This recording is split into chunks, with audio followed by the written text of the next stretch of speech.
Broken bones and her bloodstained flag. Open road and nomadic plains.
After claiming their second major title earlier in Katowice, the Swedes were now aiming for a third one in Cologne, and for the most part, it seemed almost certain. Through the smoke, it's going to be one. Can he find a second? He does have time. He's going to find a second. It's the first! However, on the first map of the grand final against Envious, Fnatic found themselves between a rock and a hard place.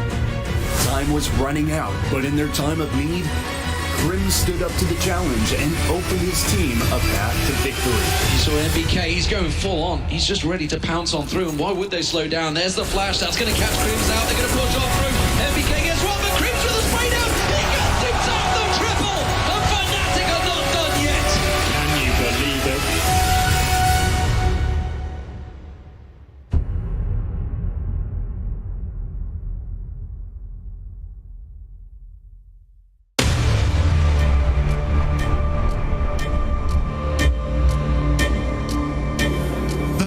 Here, they all know what they are playing for. They all know that this stadium makes legends. So when all of us here grow older and our children grow older, we'll tell them about how it all began. We'll tell them a story about how modern Counter-Strike was born in this arena. Every Counter-Strike fan starts to gather, whether it's at home on the sofa at the PC or here in the Spodek. We are the generation that has seen esports in its humble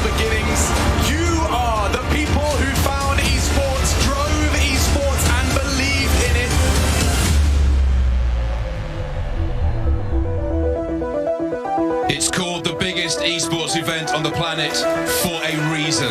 Welcome to the Intel Extreme Masters World Championship 2018. Let's get it on! Nico has been fantastic. Breathe him, looking for the ace headshots all over the place as Nico lights them up.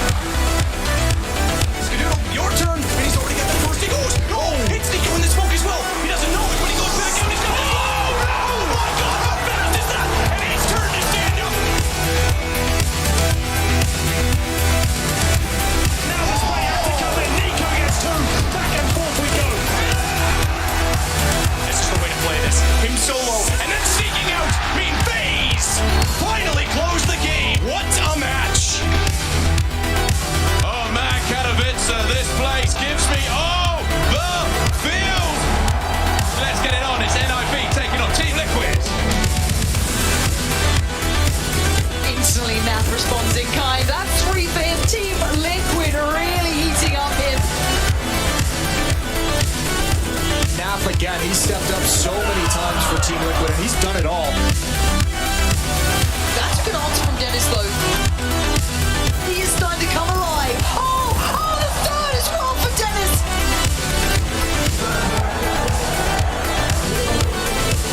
This is it. This is Team Liquid suffocating NIP in this last round.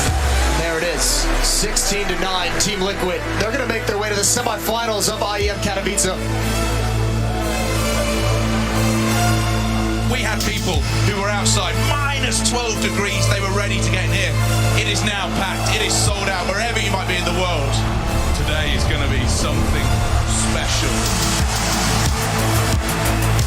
And the star-studded rosters are about to butt heads. Lock horns. The Intel Extreme Masters here in Katowice never fails to deliver. There's so much story on this stage between these players. JW with the AWP, 3 kills from the ruins. Oh, the shot! The run boost through the smoke, and that might be it. Grim's going to town with the M4A4. He finds 3. And Fnatic will move on 2-0 again. This team seems to be getting better and better. FaZe, they're going to cinch a spot in the grand finals. Less device. There's a chance here. Kit on device, but no. Too many bodies. And there it is. FaZe making it to the grand finals of IEM.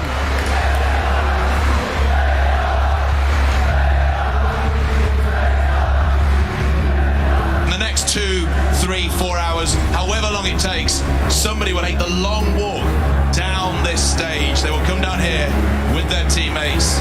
They will take a breath knowing the confetti is ready, knowing they're about to pick up this trophy, and then that is when they will be crowned the Intel Extreme Masters Champions 2018.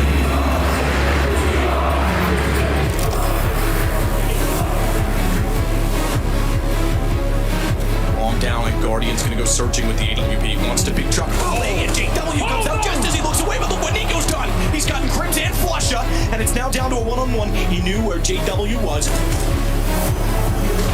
Nothing JW could do. FaZe hold on and take their 5th.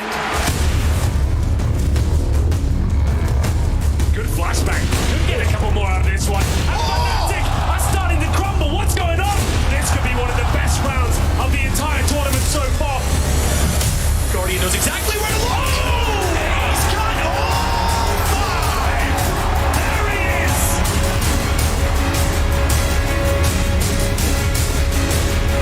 Good find for JW. They know where he is, but JW's quick.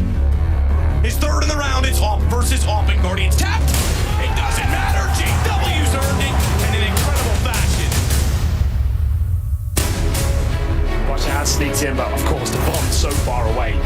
Oh, not only does he spot him, thank you very much. No way. No way. Lining up this. Not only that, he's caused a full rotation from Ivy. This will be a harsh reset on 14 rounds for Fnatic. That smoke is tantalizing. Flusha! He's going to clean out Connector.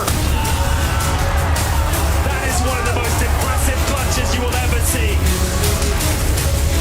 Flusha, he's not going to allow that easily. Gets it down to just Guardian, 17 HP. Forced off the angle, and Flusha's got us going the distance. But it's Flusha that can slide up. Here's anything to another big one. chance, but it's just Guardian and Olaf gets blown up, and Olaf gets paid back by his old team. Fnatic is coming. And a legendary brand, a legendary team gets back on top. They've walked this walk before, and for the third time, the first ever three-time champions at IEM, they'll grab the trophy. They've earned it. Fnatic are your IEM Intel Extreme Masters Tournament Champions 2018.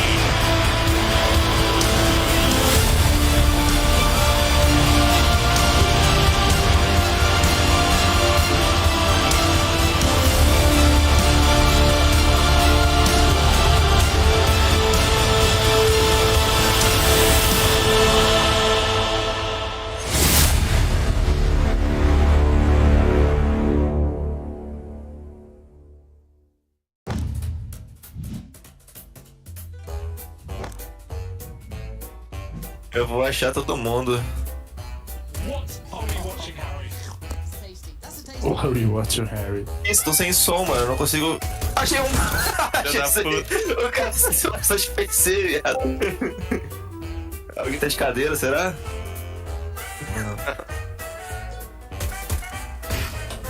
Emotional damage. Esse emotional damage foi muito perto. Cancerado. Isso é uma cadeira. Eu não tá vendo. Eu não vi o art ainda, velho. Aquele mentiu, ele falou que não tá me ouvindo? Nossa, bugou. Ah, não! Ué? Você ficou pra cima. Vocês fazem barulho quando vocês andam? Eu dou um taunt aí só pra eu testar um negócio. Eu traí o parceiro. Não, aqui. Não, aqui, pai. Aqui não consegui. Não, fica aí, ó, fica longe aí.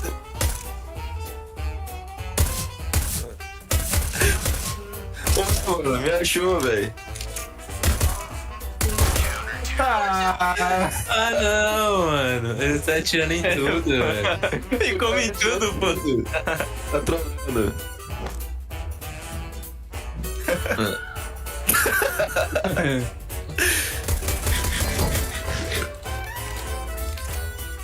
Eu vou achar Yuri.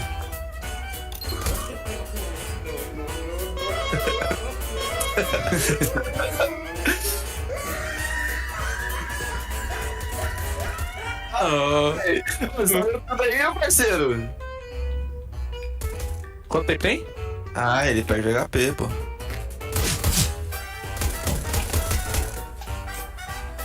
Boa bala, é isso mesmo? Aperta mouse 2 aí. Mouse 2 que não, aperta mouse 2, 3. Tá bom, musiquinha de elevador aí. E? Pô, na moral, mano, o cara é morto aí, tio. Mano, não é possível. Olha ele perdido. Eu não escutei porque vocês ficam falando.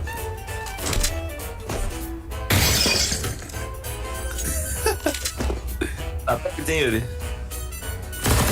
Vou dar uma dica, Yuri. Você substitui no KS. Mentira. Ai, meu Deus.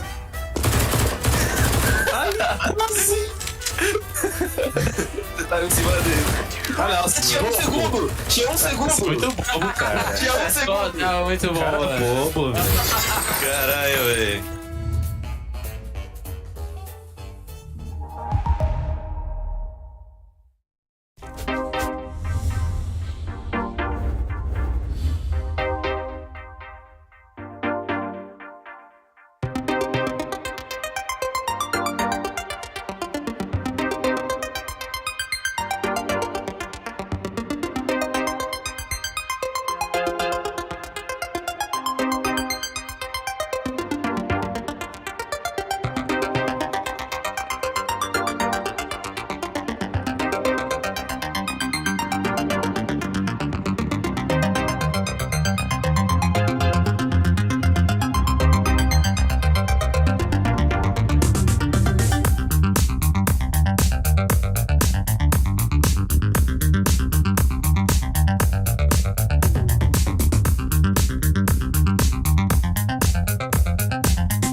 ESL Pro League Season 16 is brought to you in part by Intel, Asus Republic of Gamers, DHL, US Air Force, 1xBet, Monster Energy, Gaming Malta, and CSGO Hub.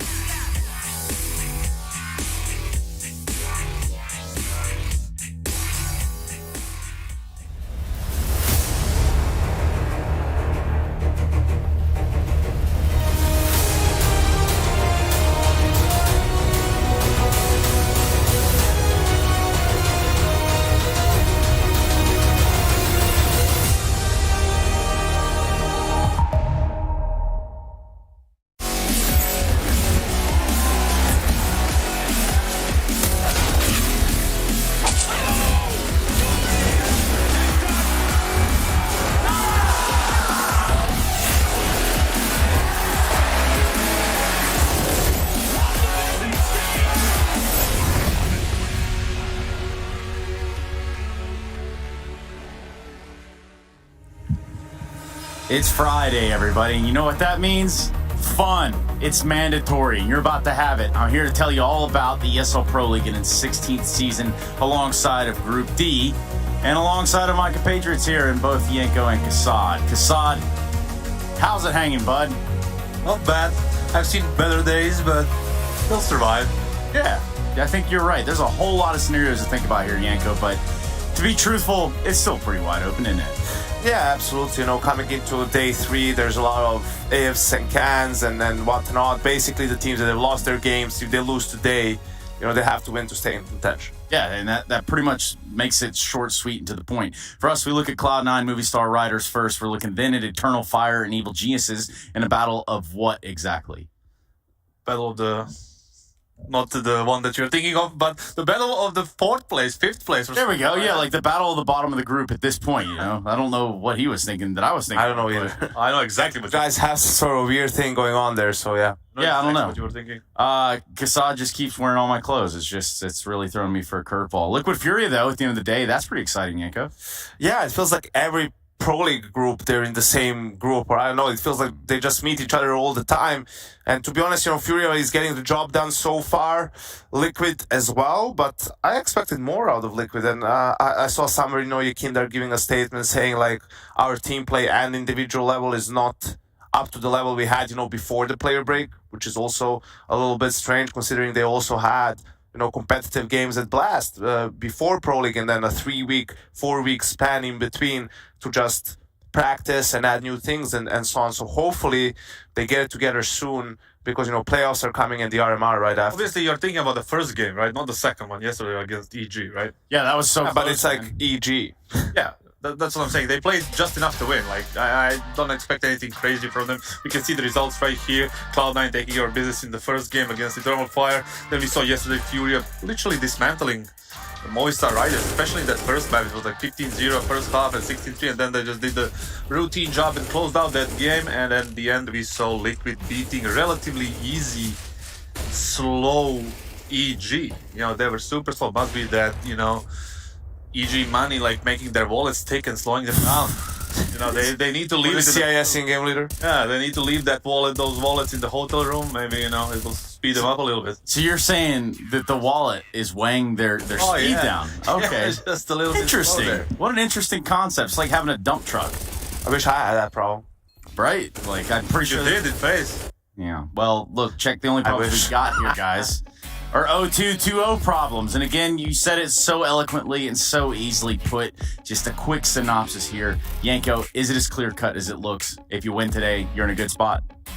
Yeah, you know, things are not 100%. It's more so for the lower tier teams, right? There's still a lot of, you know, what ifs and so on and so forth. But I think this is exactly how we expected this group to look like before we started the actual games. You know, I had Eternal Fire as potentially, you know, winning a game here and there, right? But these are the 3 clear favorites in the group and now the 3 underdogs. Yeah, the Eternal Fire didn't really play all that bad. You know, they had decent chances in the first game yesterday. Cloud9, they had them, you know, it was relatively easy except for that overpass, which was, you know, it was like first half kind of slow, but it was taking care of business after that. And overall, yeah, I think you said it nicely when it comes to Eternal Fire. They need to, you know, think about a bigger prey that's beyond Pro League, and they're gonna use this to actually get some problems solved. And the difficult thing for them is like they've lost games and maps mostly because of, you know, self-inflicted wounds. Really, it's rounds where they have an advantage. The 5v3s, the 4v2s, the rounds where they have in freeze time a higher chance to win. You know, against pistols when they have all the guns and so forth. So it's things that in theory are relatively easy to fix. Right, it's just people being a little bit less stressed, playing a little bit more to win instead of not to lose. Right. And you know the openings are there, the aggression is there, the game plans, the approach initially. It seems good. Zintaris has been playing incredibly well so far. Even Voxic stepped up yesterday, so you want to see more of that moving forward. Yeah, you know, honestly, I think you bring up a great point right there, because if you're playing not to lose, you then become timid. You kind of put yourself in situations that are not advantageous to you, and that does catch up with you. Yeah, that's definitely you wanna avoid kind of playing not to lose. That's like the cancer of those kind of CS games. You know, that's how you lose the most, right? So you want to use your advantages in any kind of situation that you want to do. Yes. Speaking of advantages, as we found out yesterday, I have the worst predictions so far, and lo and behold, I've trusted them one more time. Can they do me wrong here, Yanko? I think there was a little bit of a mistake here. I did have G on my side too. Doesn't look like it, bud. And I'm gonna say it officially here that I'm gonna, you know, just before we go official into the actual game, I'm gonna switch my picture to the left side next to Trace's. I don't know, man. What I saw last night was you just wait until I fill out mine, then you just put the same again. Him so that you're ahead, man. So it always like we have the same. If we're wrong, we're both wrong. If we're right, we're both right. So I put. And how come I put Eternal Fire, so you put the other team. How come I'm so far ahead? Because I play all the same earlier games. Did we land on the moon, Yanko? No, it was all a hoax. Okay, now that is a topic we'd love to hear more about. Hashtag EPL Hot Takes. Did we go to the moon or not? Would love to hear, or better yet, see what you can construct with your crayons or MS Paint. Rest in peace to that. Nonetheless, we do have a break ahead of us so that we can jump into the first game of the day. Cloud9 Movistar Riders. It's ESL Pro League Season 16.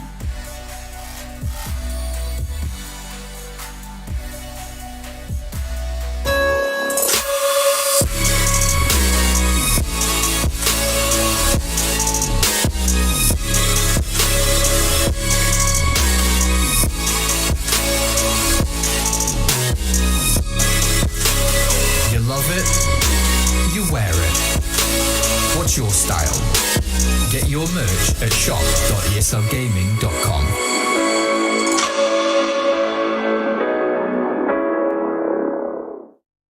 Looking to get more out of your CSGO fan experience? Introducing CSGO Bingo, event pick'ems, and fan club showdown. Claim free bingo cards to win amazing prizes. Predict the winners of ESL events with pick'ems for prizes and glory. Show your favorite team you're the biggest fan by winning matches in the Fan Club Showdown. Check out csgohub.com today to take part in all of these and more.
When looking at the CSGO landscape, it becomes apparent that some organizations have left an impact greater than just purely winning games and lifting trophies. One of them is Cloud9, who not only helped put NA on the map, but solidify its place. But that's just what happens when you're making history. Something that Cloud9 began doing way back in 2014, when they stunned everyone during their first ever international event. The defuse is already happening. Hiko, are you kidding me? He's gonna go for it. They win the round. With mixed luck, the organization maintained their presence in the scene, and in 2016 even became the champions of ESL Pro League Season 4. However, it was in 2018 when Cloud9 wrote a story that even Cinderella would be jealous of. I think Cloud9's run in Boston was more than just a craze or some sort of phase that, no pun intended. I think this was a build-up where for so long, probably over the course or the duration of my entire life, it's been EU better than NA, EU greater than NA, but not in Boston, baby, because Cloud9 did it there. But being the first ever NA team to win a major isn't the only thing Cloud9 is renowned for. Throughout the years, they helped nurture some of the biggest names in the game, not only in their region. Hiko, Shroud, Skadoodle, Nothing, Stewie2K, Tarek, the list goes on, making Cloud9 a true cradle of CS talents. With the highest highs, however, come the lowest lows, and that's something that Cloud9 had to face after 2018, when their results quickly started to deteriorate. Roster shuffles, lack of meaningful tournament success, and the shift in the landscape caused by the pandemic made the NA organization reveal a new face, one looking towards Europe. Henry G and Cloud9 with the Colossus project were trying to build a championship caliber roster using available pieces out there while also building up new talent. The objectives, of course, of the Colossus when we first founded it was to create a European-based top 10 team that would be winning on LAN, but ultimately we couldn't actually get to an event. We couldn't travel to any tournaments. We couldn't get to a boot camp, and we were plagued by the online era of Counter-Strike. Lots of barriers in our way, affecting us, of course, with the COVID situation and with visas as well. We could never get the practice we needed. We could never actually play a single LAN game for the entirety of the Colossus life cycle, if you will. And I think we did the best we could, but ultimately it was always doomed to fail considering the landscape of Counter-Strike we were entering at the time.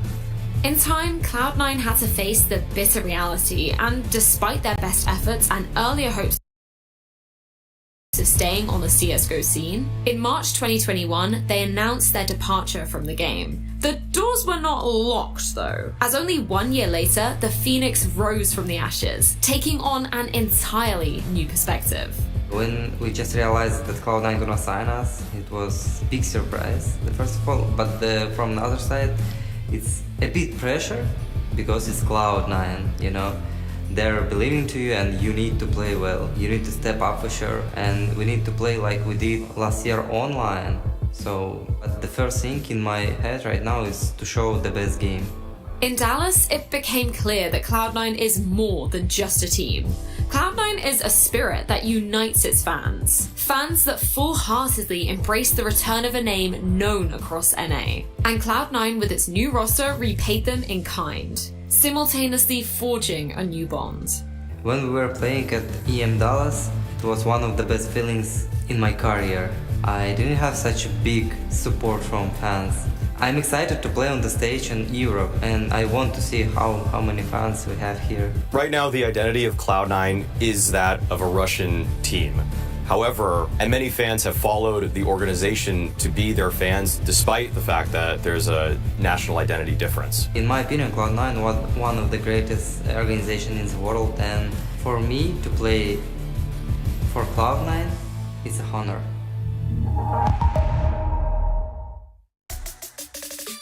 Yes, an honor that many have tried to, honor, but it seems like this could be a lineup that does it, albeit there was a lineup that consisted of Kiyashima, Automatic Rush, Golden, and Vice. What a time to be alive that was, and now that that's gone out the window, we played one of those lineups. How'd that go? We beat them every time. They weren't bad. The teams with Flasha were actually decent. Automatic, Hopping, right? Those were good teams. I think Flasha just left after like the Katowice major, and then the team folded, but they were decent. They were like on an upwards trajectory. They were tough to play against. Do you think they would have continued to make waves should they have stuck around? Yeah, maybe an addition or two, like an upgrade or two, they could have done something. They had something there. Well, an upgrade in terms of firepower, it's been there kind of all along. We look at Shiro and Axile over on the side of Cloud9. What do we know about them, Kasad? I mean, right now they should be one of the top 2 of the top 5 players in the world at the moment, and as you can see here on the screen, performance on the LAN in 2022 for both of them, the rating is just off the charts. You can see 129 on Shiro and 122 on Exile. I told you about Exile and his taxman, capabilities. He always gets the job done, and he always gets his numbers, and he is on. It's very difficult to defeat C9, especially when the combo of these 2 players, are just doing their job. They kind of get the support from Hobbit, and it's the end of any kind of opposition in that moment, because if they unlock their potential, they can be very, very scary. I don't think they're top 5. Because I know for a fact they're top 3. They're behind only Simple in 2022 on LAN, and that's with them, playing all the tier 1 tournaments. Really, they didn't have farm tournaments this year. Except that FunSpark thing that was online as well. You were there, Kasad, so you can let us know. But yeah, so the problem obviously lies elsewhere, and I don't think I've ever seen a scenario in which 2 of your star players, the most important players, are playing on such a high level, and your team results are nothing to write home about. Mediocre at best, right? Yes, you won Dallas, but then you lose in the first round of playoffs in last season of Pro League in Katowice. You don't make the playoffs of Cologne. Like, Cloud9 needs to do better. The no LAN experience excuses are out the window now. They had plenty of LANs, plenty of arena games too, right, to get through the motions and get used to this sort of an environment. So now it's about time that they start contending for some tournaments. They need to be in the conversation up there with Navi and FaZe coming this major cycle, coming this tournament as well, right? Otherwise, you need to look at making changes. And meanwhile, you talk about teams that have made waves and kind of proven and started to prove themselves. I have to look at the Movistar Riders on the other side. Albeit with Sampaias, they did find a lot more success. Now they're getting their feet wet again, it seems. Yeah, they lost a star player for sure, right? Their own main player went to ends, and then it was a big question mark. Can they actually repeat anything what they did like in Cologne? And they brought a new guy, which Martinez. He showed up well in the very first match against Liquid, and it's not bad at all. But we saw yesterday there was a lot of issues there, but Furia just dismantled them. We can see that the comparison between the 2 lineups in... You want to look at one, you need to look at Mopos. That's the one that stands out the most. He's their X-Factor sort of a player. He's the guy who goes for those, round-defining moves, who makes the difference, right? And he's fallen off a cliff compared to their performance in Cologne. Can see Martinez, he's bringing the same numbers that you would expect from... Okay, now the numbers have changed, so... I don't know. This is the KD ratio. Okay, so the KD ratios are different, but in the rating, Martinez had pretty much the exact same rating as Sampaias. Yeah, I think it may be a question for their coach or the actual IGL to tell us if there is anything different in a style of play. Maybe Martinez is affecting, or somebody else is affecting the moves that Mopos is trying to that he did before actually, and then maybe there is some sort of a conflict in positioning there or anything like that. But I guess it's a question for the coach or the IGL that can. And I think the problem is you look at this new Movistar roster and you look at their stats. They're 2-8 actually in maps won. They lost 8 maps, but 6 out of the 8 losses are 16-12 or closer, right? So they've been in almost every game that they've ended up losing. It's just that they can't find ways to either close out, or there's always a little bit that they're missing to be able to win some of these games. It seems that the foundation is still there, right? The base of what was their success in the previous months is still there. They just have some other issues that they need to sort out. You pointed out the rating difference between Mopos before and now. That's obviously one big one there. But I want to know what's happening more inside of a team. Is there anything changed in the system or anything like that? Speaking of Mopos, speaking of him, let's hear from him. I think that's probably best. Hey Desk, as you can see by my side, I have Mopos from Movistar Riders. Mopos, your team recently went through some changes and now you added Martinez. He's actually showing some pretty good results, but it kind of feels like the team is still missing something. What are you missing? It's just experience itself, because for example, even if Martinez is a fragging machine, because he's a guy that is getting a really good numbers inside the server, we need just someone to help Alex to lead the game, the rounds as T side, and just give in the city side just more structure to the team. But it's fine because I think that when we are in shape, when we are playing really good, we still have those things. So yeah, eventually we are going to be in the same moment that we were with Payos. So for me, it's fine. But do you have like an impression that maybe like previously you were kind of like the dark horse, so people like underestimating you? Now that like you're doing so like good in Dallas, like or like in all of the events, they're not underestimating you anymore, and they're actually watching you like what are you doing and like just trying to counter that. Just I think that for example, for us it's kind of the same. I mean, even when we just get out of the dark horse, right now that we changed Payos, I think that they are underestimating us again, so it's going to be kind of the same. And also, if we really want to sign these kind of events, I need to step up because the previous matches that we played, I didn't really play really good. But I'm confident in myself that I will come back stronger. So let's see how everything goes, and I have pretty confidence in my teammates. Awesome. Good luck today. Thank you very much. And confidence your teammates might, make the change in the world right here, Kassad. We have to look at the map videos. We need to jump into it. We don't have too much time left. Is there a crossover? I want to look at you first. Don't look at me. Look at the maps. The maps, definitely you're going to see, Nuke and Dust2 out because, it's just a permanent bans. And then Movistar Riders went for Inferno, CT side. Is it a T side? Sorry, start for the Cloud9, and then Vertigo picked from Cloud9. That's a different one because they cannot play. They cannot pick Dust2, and they didn't go for Overpass obviously because they had issues yesterday. So they went for their next signature pick, which is Vertigo. The second stage ban for Movistar Riders is an Ancient, and then Cloud9 removing Overpass once again in the second stage. So they don't trust it right now. They would rather go to Mirage, which is not a bad thing by any means for them. Well, let's collect it there a little bit too, because Groove does the vetoes for him, right, Yenko? So it's just something to think about at that point. And then they like that T-sided starts. That seems to be their bread and butter lately. So here we are. And Yanko is Ferrari, actually. We're standing in the middle of the ether, it seems. But as it looks like, we go to Inferno first. Yeah, that's a pretty good guess from you, Trace. It's not a guess. It's the way it's going to be, because that's what's on your screen. I thought you can't see the screen from there. We'll see. In the EG game, Cloud9 did have a 6-1 start, and it ended up in a 9-6 half. But that's been the case for them for a lot of these T sides.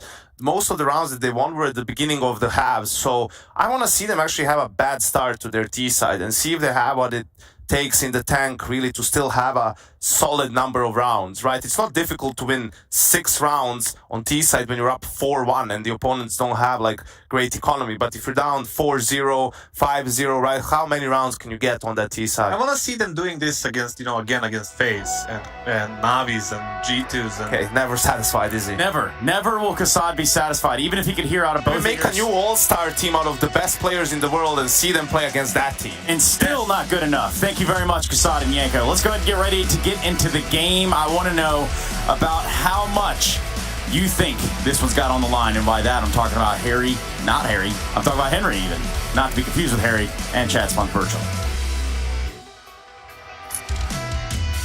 Well, that was slick. That's how it's done, Chad. Shout out to Harry and Hugo. Well, there we have it. We are going to be kicking things off here. It is going to be Movistar Riders versus Cloud9. We start here on Inferno. The pick of Movistar Riders, Chad, and on the CT side. Yeah, I think we need to echo Yanko's sentiments here throughout this first half, and this pistol round becomes very important to put them in that type of a lead early. It's either the pistol or the force spike into the next, so turning our attention here as we do get out the gates. The 1x bet odds are favouring Cloud9. You can understand why. Smoke released from Nafany. Just going to jump up top mid. Dabby is going to take a bit of a duel, but as Dab sees under the porch side, there's so many players top mid in this 4-man stack. They're just locking things down until Hobbit comes out of the apartment's position and everything falls apart. It was looking very good for the Riders at one point, but now a 3 versus 2. Dabby G isolated towards the arch side, and we have got Molpos attempting to breach the smoke, but it doesn't work out for him. 3 versus 1 after getting the initial 2 kills as well. Just 1 player remaining. He has got a kip, has got the smoke, but the bomb is being planted right now. He will gain some sort of access here. Smoke behind him, so We'll see where we can find even one kill, but not going to happen. A good start from Movistar Riders, but it actually falls apart very quickly as Hobbit makes his way out of the apartment set. Yeah, they were kept very busy. It's dangerous business going out the door, but Hobbit makes it look clean as you like. Do still like the ring around the neck. It looks very cool. I think he has to, it has to be knowledgeable of the name. He knows that he. I think so, yeah, I think that's fair enough. He's not going to go, wait, no, I've never heard of that. What is the Lord of the Rings? Lord of the Rings? No, literally never heard of that. That sounds interesting, though. Check it out. Yeah, I'd be interested to know who his favourite character is. Well, I've not even seen it, Chad, so you're barking at the wrong tree here. You've never seen any of the franchise, anything. So let's see how Martinez can wield this scout. He's definitely an explosive individual. He's been able to pick off the first head of the aforementioned Hobbit. Yeah, that was a lovely shot. Martin Easy kicking things off in style. He actually rotating back towards B. 3 players there for Cloud9. They still have their utility, of course, and still the advantage with the firepower, but it's a good start. Martinez has been tagged down at 42, currently residing in CT Sport. Another chance here for a tag. This time doesn't quite connect, but still alive and kicking. 1 minute 10 left on the clock. Everyone from Cloud9 on this side of the map. Decent incendiary. Okay. Well, Axel's pinned to this position for now, and smoke's exchanged here over towards the B-bomb site.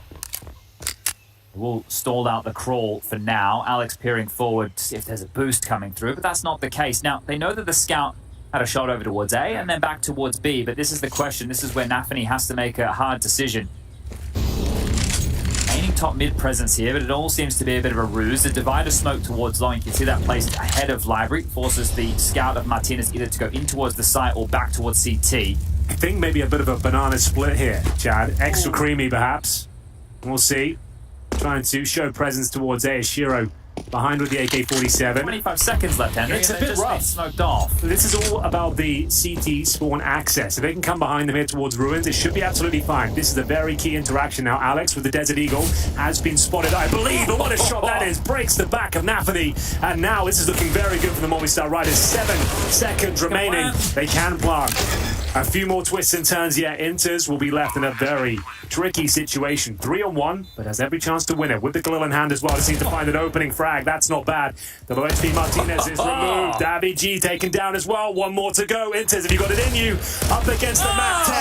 And he wrecks house there. Absolutely brilliant stuff from Inters, managing to convert the round 3 versus 1, and you can see what that means to them. They're hyped up. Look at the yells from Nafany here. He's loving this. A massive clutch from Inters earlier. It's the support player getting activated when the team needs him most. And this is what you need, right? It is the lighted by. Martinez opens up the account with a blind of a shot like that. You mentioned the backbreaker out of Alex and even Mopos with the 5-7. But all they need to do is get those 2 kills, plant the bomb, and Inters very comfortable towards the back of B. You'll see him here a lot.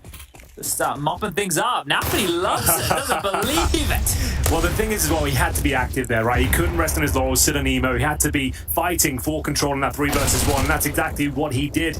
It's up against the full eco now. Shiro to open things up towards Banana. They are firing on all cylinders with that Mac 10. Last kill is theirs. They've got full Banana control. And round 3 should be well into their remit as well. This T-side starts for Cloud9 looking very fruitful indeed. And I'm sure that Cloud9 maybe want to get a little bit of revenge on the Riders here. When they faced back at ESL Pro League Season 15, sure. That was in Dusseldorf earlier in the year, they did end up losing the series 2-1 to the Riders. There was a 16-14 loss on this very map we have on the screen right now, a 16-7 win on Mirage, and then Ancient was the third and decider where the Riders handle business 16-9, so maybe that's the reason why Nafany's getting fired up here. And again, to build into Yanko's conversation about the T-sides for Cloud9 requiring this early start. Well, they're going to get the early start they dream of. They get this 3-0, they walk away with this one pretty cleanly here, just 1 more to find with Davi G. If they win the first gun round, if they don't win the first gun, when they win the second gun round, they're still going to find themselves in a position where they're looking very tidy to build that 6 or 7 round buffer early on within the game.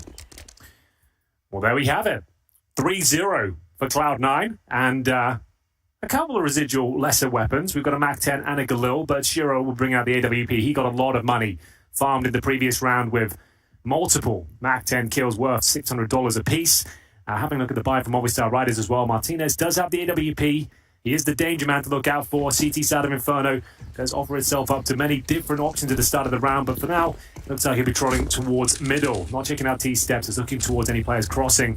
towards the underpass now as you'll think better of it, rotating around, more defensive line. This is something which we don't really discuss a lot, but I feel it has to be a conversation point, is if you have a very strong AWPer on your team, like a Shiro, it is going to garner you respect where maybe you don't have to use utility, right? Because if Shiro's towards T-Stairs with the AWP, you don't throw that top mid flash you normally would, because it's like, actually, you want to peek against Shiro? Go for it. You can peek him. We'll let you go for it. It's just like mid fights or long fights on Dust 2.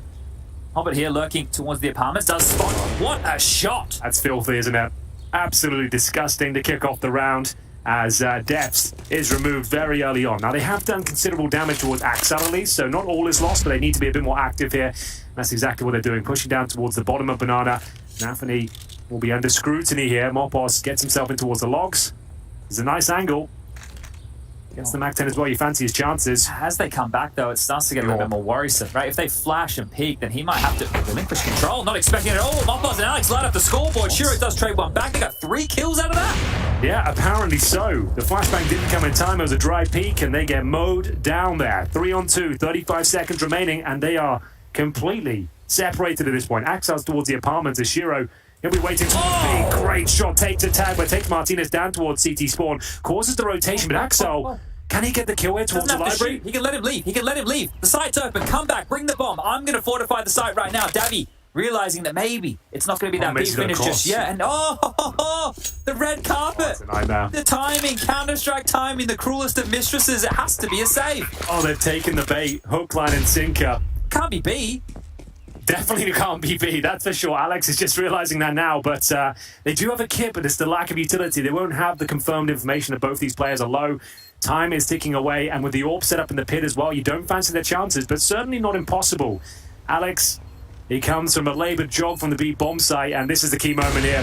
That should be it. Oh, he's actually going to challenge? Well, doesn't seem to matter. 4-0 for Cloud9, and back and forth we go in terms of the map control there. With 20 seconds remaining, they make the call to rotate back towards A and didn't go for the kill towards Library. Didn't want to miss the shot and risk losing it. Wanted to actually suggest they were heading back towards B. I think he may have gone for it with an AK, but because he had a Galil there, maybe thinking, if I get the dink, I may die here. Now, we also had the desk highlighting Mopo's lack of performance compared to previous events here, and he gets a double kill in a round like this just with dry fights. You're getting what you want out of him in that scenario. Alex also chimed in, and they still lose the round. So for the Riders, this is a bit of a miserable start here. We'll be partial buying into this. Deaths didn't like how that one went down. He didn't, did he? Well, it is a partial buy, you're right. A FAMAS for Mopos, MP9 for Deaths, and P250's Deagles elsewhere. They have got reasonable utility, given the circumstances they find themselves in. A few smokes, try and delay, make things uncomfortable. Now, Movistar Riders are very handy with the pistols, especially those Deagles. They're taking a lot of damage, kick things off. Mopos towards the top of the banana. Cut down the size, 26 HP. Shiro, another great opening pick there. Davy G was actually just holding the pixel angle, ready to throw the smoke if required. But removed early on. Martinez will get into a more aggressive angle, challenging with the P250 perhaps. It's great when you, I'll highlight it again, when you have an AWPer willing to take those type of fights, you're dead. Really? As, you know, if you're happy and confident to take those fights, you don't necessarily need the flash. You're happy to swing out. You know it's against a jiggle. You can win the duel because you're quick. You got those young, keen eyes. Well, looking great for Cloud9 here to start things off. The resistance from the Riders, we've already seen them topple Liquid on this map, in this group. True.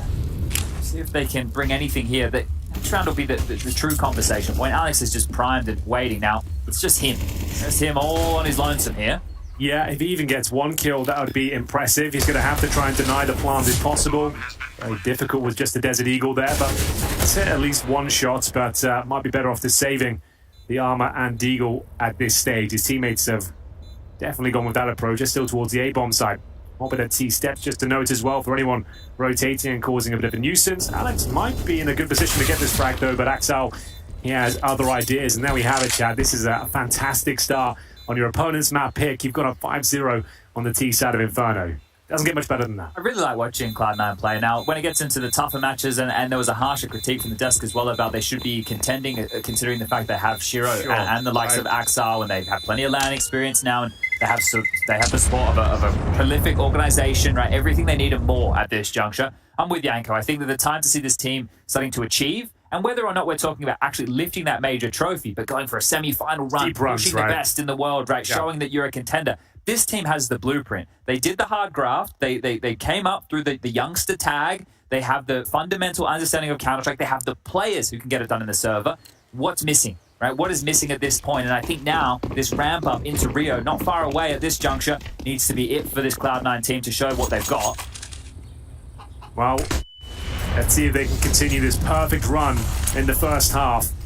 Some saved weaponry from Movistar Riders might actually hold them back somewhat. They saved the FAMAS and an MP9. It's not looking too good.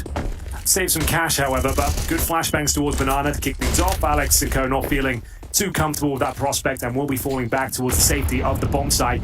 But that's all Cloud9 wanted. They just wanted to push them back from the vision there, get them off the sandbags, and they'll go elsewhere. They're actually vacating the premises completely. Yeah, real utility. Real lack of information across the map here for the Riders. They know that they've lost Banana and they take back top, but what lies behind that? Well, meanwhile, they're taking this top mid control. Smokes are plenty. Long, Moto over towards Pit as well. Applying so much pressure here at Cloud9 as they move in towards the side. Yeah, well, here we go. Martinez from the library position will at least find Nafany, but they're focusing towards the quad side. Completely flashes depth. He can't get stuck in. He'll actually drop towards the apartment position. Same story for Davy as they get mauled once again here. The execution is far too strong. Very nice timing there. The bomb will be planted, and Mobboss and Alex just have no option whatsoever. They have to fall back. Yeah, it'd be crazy to go for a round like this. So we're at the point the desk highlighted. The 6-round start for Cloud9, the 6-1 scoreline, whatever. Doesn't really matter, but here's the early lead on the T side. Now, can they continue? The Riders will be able to get that max loss bonus into the next round of play. They can drop some guns across. They can have another purchase here. It's up to Cloud9 to see if they can keep the foot on the gas, because Yanko's right. These T-halves seem to start good for them, but then they taper off towards the tail end and allow the opponent back in. Yeah, they are known for these fantastic starts, and things certainly simmer down. But 2 weapons to be saved. Obviously, maximum loss bonus for the CT side. They've got an AK-47, the M4. There was money, residual cash from the saved weaponry before. So they should have a buy here available to them. Could even drop an AWP for Martinez, but he's not exactly popping off right now. That's the only frag they really found. Great flashbangs here from Cloud9, just overwhelming the bomb site, stifling utility. So many good flashbangs deployed. Nothing can be done. No response whatsoever. And maybe a bit of a tactical timeout to discuss the options before this one spirals. It does make their life a lot easier when they negate the pit position with that smoke that they throw towards bike, because we know that the CTs deploy their own to one-way around. Well, if you remove that possibility, that is the one that can really bottleneck you. Now, of course, Graveyard is a possibility. Balcony under the mini pit, under that balcony in the site. There's a lot of options, but you remove a key place so the CTs can make some plays from. Now, yesterday, Chad, against Furia, Movistar Riders did lose the first half of Ancient 15-0. We classify that as a pantsing. I think that's well within the remit of getting pantsed, for sure. But it's even worse if you're on the CT side of Inferno and the same thing's happening. They definitely need to start turning up, and it's not too late just yet. We'll see what they can do. We deploy the silent strategy early? I don't think so. I think if it gets to 10-0, then we have to. Okay, all right. We'll have to do it a bit earlier. We did it, 13-0 yesterday? Yeah, we tried. I tried every trick in the book that I had going. It went down to 1 versus 1. It was their closest round, so it wasn't bad. We harnessed some sort of power. But speaking of which, harnessing the power of the flashbang here, it's very effective indeed. They know exactly where Mobboss is. Grenades coming in as he tries to get the hell out of there. Actually gets a kill for his troubles. I dare say he'll be going down after this, but gets the double. Actually very effective, but a blind shot from Shiro brings the round back into at least an advantage for Movistar Riders, a 4-on-3. Now, the conversation should be that they've done enough here, but let's see if Cloud9 can work themselves back into action. They still have a bunch of smokes, some Molotovs, residual flash, and HG, so there's enough to make this one work. It's about isolating a fight or two, and they could find 2 over towards this porch side. Now, Shiro, over the top of the chicken, plucking away at the feet, is going to have a very hard fight if he does peer up mid, but after going long, sees nothing, has to backpedal towards this B side. Now, if they do execute, they can have a 2-on-3 fight towards this site. True. Bit of a stack towards the quad side at A, so 3-on-2, as Chad mentioned. They have got the utility, 3 smokes in total, but Def's just here with the flashbang, trying to set up Alex for a big spray down here. Quite a common spot, but can be overlooked. Decent grenade just to chip away, and unfortunately, well, Alex will get that first kill. He was detected, but comes out on top. Flashbang now. They should be absolutely fine for their first round here. 20 seconds remaining. Not many options to fall back here, as we will see Inter somehow take down Def. In the molly? What just happened there? They know where Alex is now. They know he has to be towards new boxes, but it's all down to this kill. Great work from Davy G. Should be absolutely fine here. I say that, Chad, this could still fall apart. 5 seconds, at least he can't plan. It could be an expensive round, sure, as you'll see that penultimate kill come in, goes down to 1 versus 1, but Movistar Riders, they needed that to be a lot cleaner. That was a very costly round, all things considered. That peak from Hobbit gets them nothing, and then they're still only walking away with one individual surviving of Martinezzi. But it's a round. It's a round for sure. Mopos kicking things off with a double kill. They knew he was there as well. He did very well to even get that much damage done. But the boost of Alex, and like you said, Def's just sitting in the flames there. Thought he'd be safe, but down he goes. But ultimately winning the round, but at a cost. They will be operating with the bare bones here. An MP9 for Defs once again. But utility's not too bad as they go for a double stack towards the apartments now. 4A. 4A is the opener here out of the Riders. So they need looks like 5. Tagging Alex out, I suppose. Or dropping off some utility. Running back now. So they looked for an aggressive peek over towards the halls and boiler area. Didn't find anything. Now they'll reset into a standard hold. Cloud9 haven't committed to anything just yet. So this mid-control util, very standard stuff. Porch side molly, alongside smoke, a bit of stand for good measure. Well then, going through the motions once again. Not as aggressive towards the banana are the Movistar Riders. They didn't have much presence there at the very start, opting for more of side-based setup. And Cloud9 very happy with that prospect. Actually making their way back over now. Confirming the top of B is clear. They still have 4 smokes. Speaking of which, Movistar Riders deploy one of their own. It will be Alex and Mopos to defend.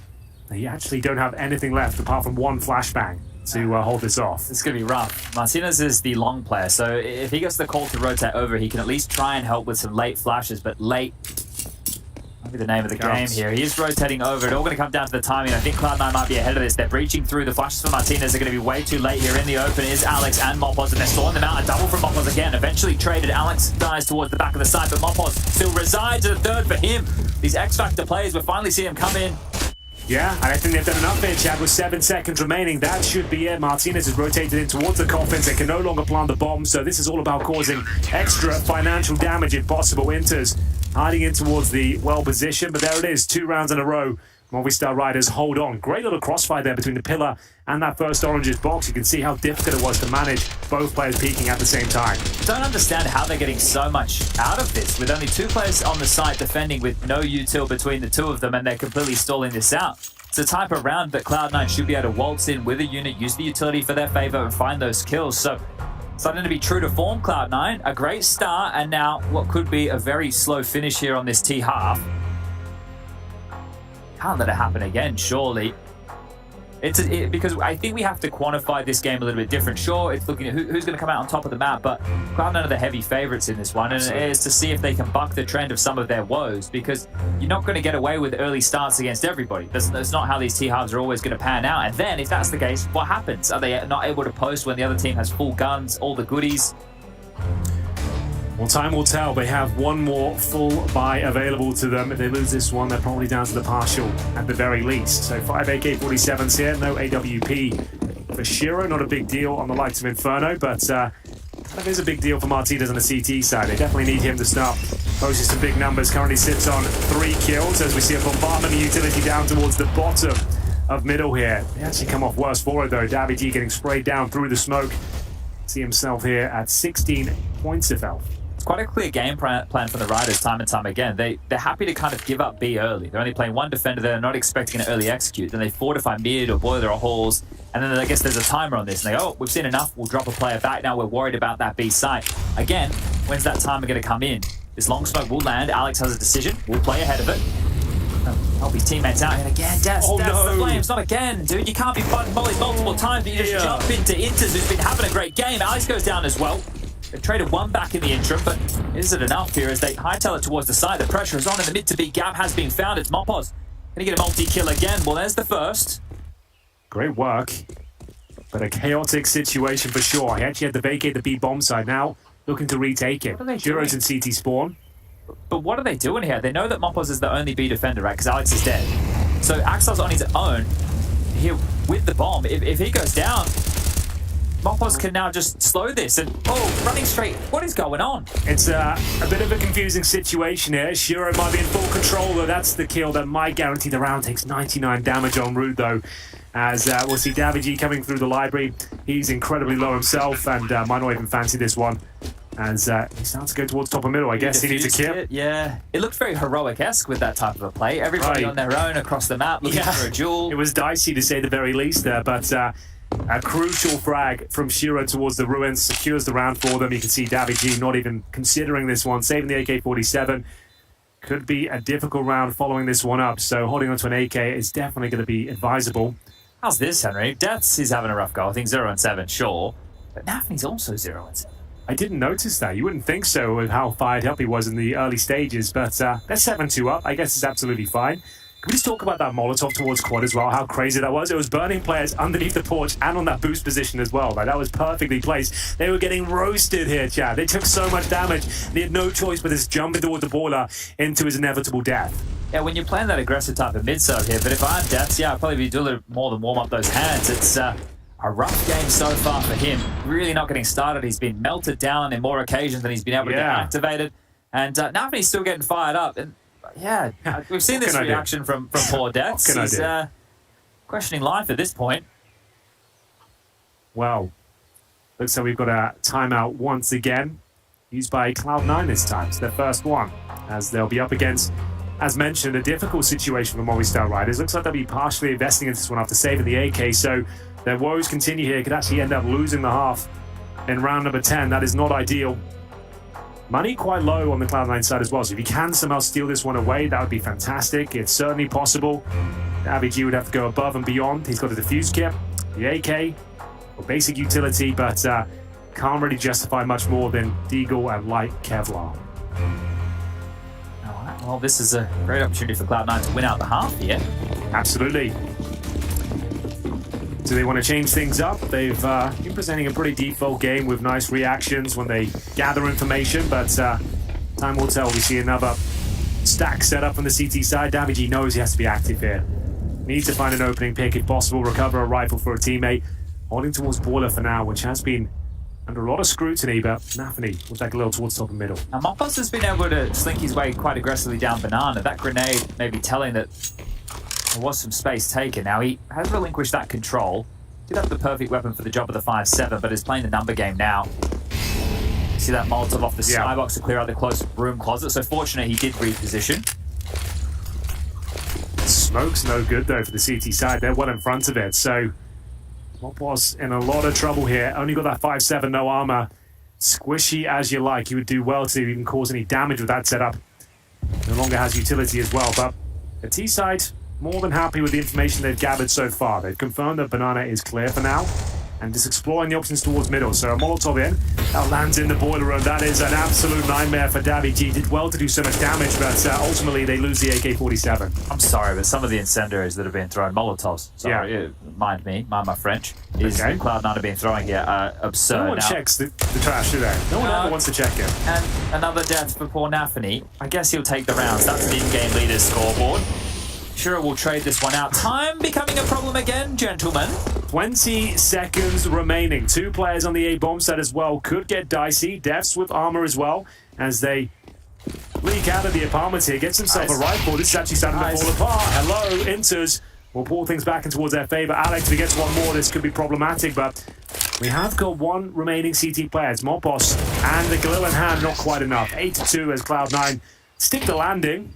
Got a little bit uncomfortable there, but that was the eco or partial buy of Movistar Riders. So did well to bring it down to a 2 versus 1, but ultimately they've got a lot of work to do in these remaining rounds. Well, as Gandalf would say, Henry, all we have to do is decide what to do with the time that's given to us. So that's a very good point. Yeah, good stuff, Gandalf. He's a character from Lord of the Rings. I thought as much. That did make sense. It was either that or Harry Potter, one of the two. Expelliarmus. Exactly. Love all that. That's my shit. If you had to pick one, what would you watch? I guess Harry Potter. You'd pick Harry Potter? I saw the original films when I was a child, I suppose. Okay. You haven't? I've got it at 12, maybe. Yeah, I haven't really seen the Lord of the Rings, and they're quite long, aren't they? You know? Yes, they're lengthy. I would be lying if I said I watched any of the 3 films in their entirety in one sitting. Okay. It also doesn't interest me. Yeah, I don't know. Anything with like fantasy or spells and stuff, I just feel like it's a little bit boring. Hate to say it. Some of it's okay, but yeah, I'm with you. The Wizard and Pixie stuff, it never quite got me. I'm worried about the guns and bullets, and Martinez has a couple of those loaded in this AWP. Yeah, he certainly does, and he knows how to use them, but he needs to fall back, I would say. Oh no! He commits to the corner position, and Anthony will take him down. Is that his first kill? That's his first kill. Him and Deaths are both on the board right now. Deaths has doubled up, make it 2.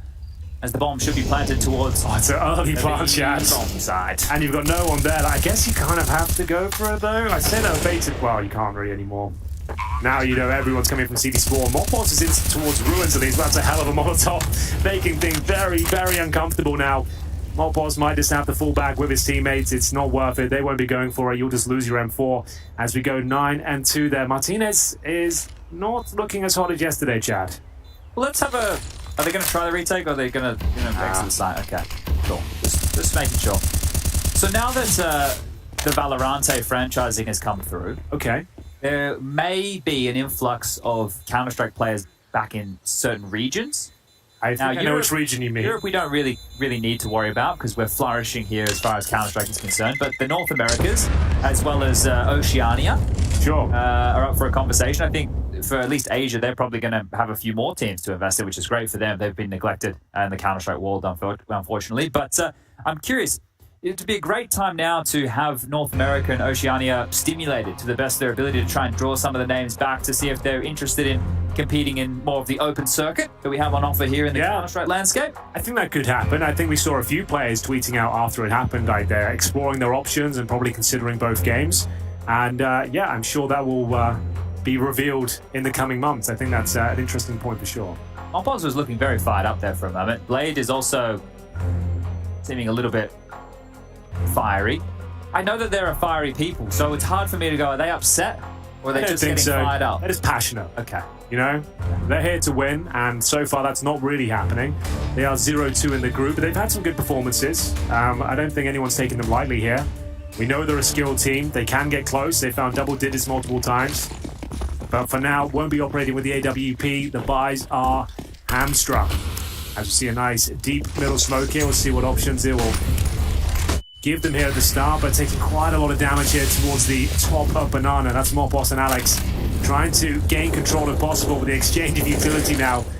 Grenades just being thrown around left, right, and center. Yeah, and when you highlighted that fact, Henry, I just had a look at the utility damage. And the utility damage is higher on the T side than the CT side. That says it all. Like if you're not gaining any sort of control, you're losing Banana control, not doing any damage as well. You've got the worst of both worlds. Like, sure, if you're giving up Banana, be doing a load of damage, that would make sense, but you're not finding anything at all.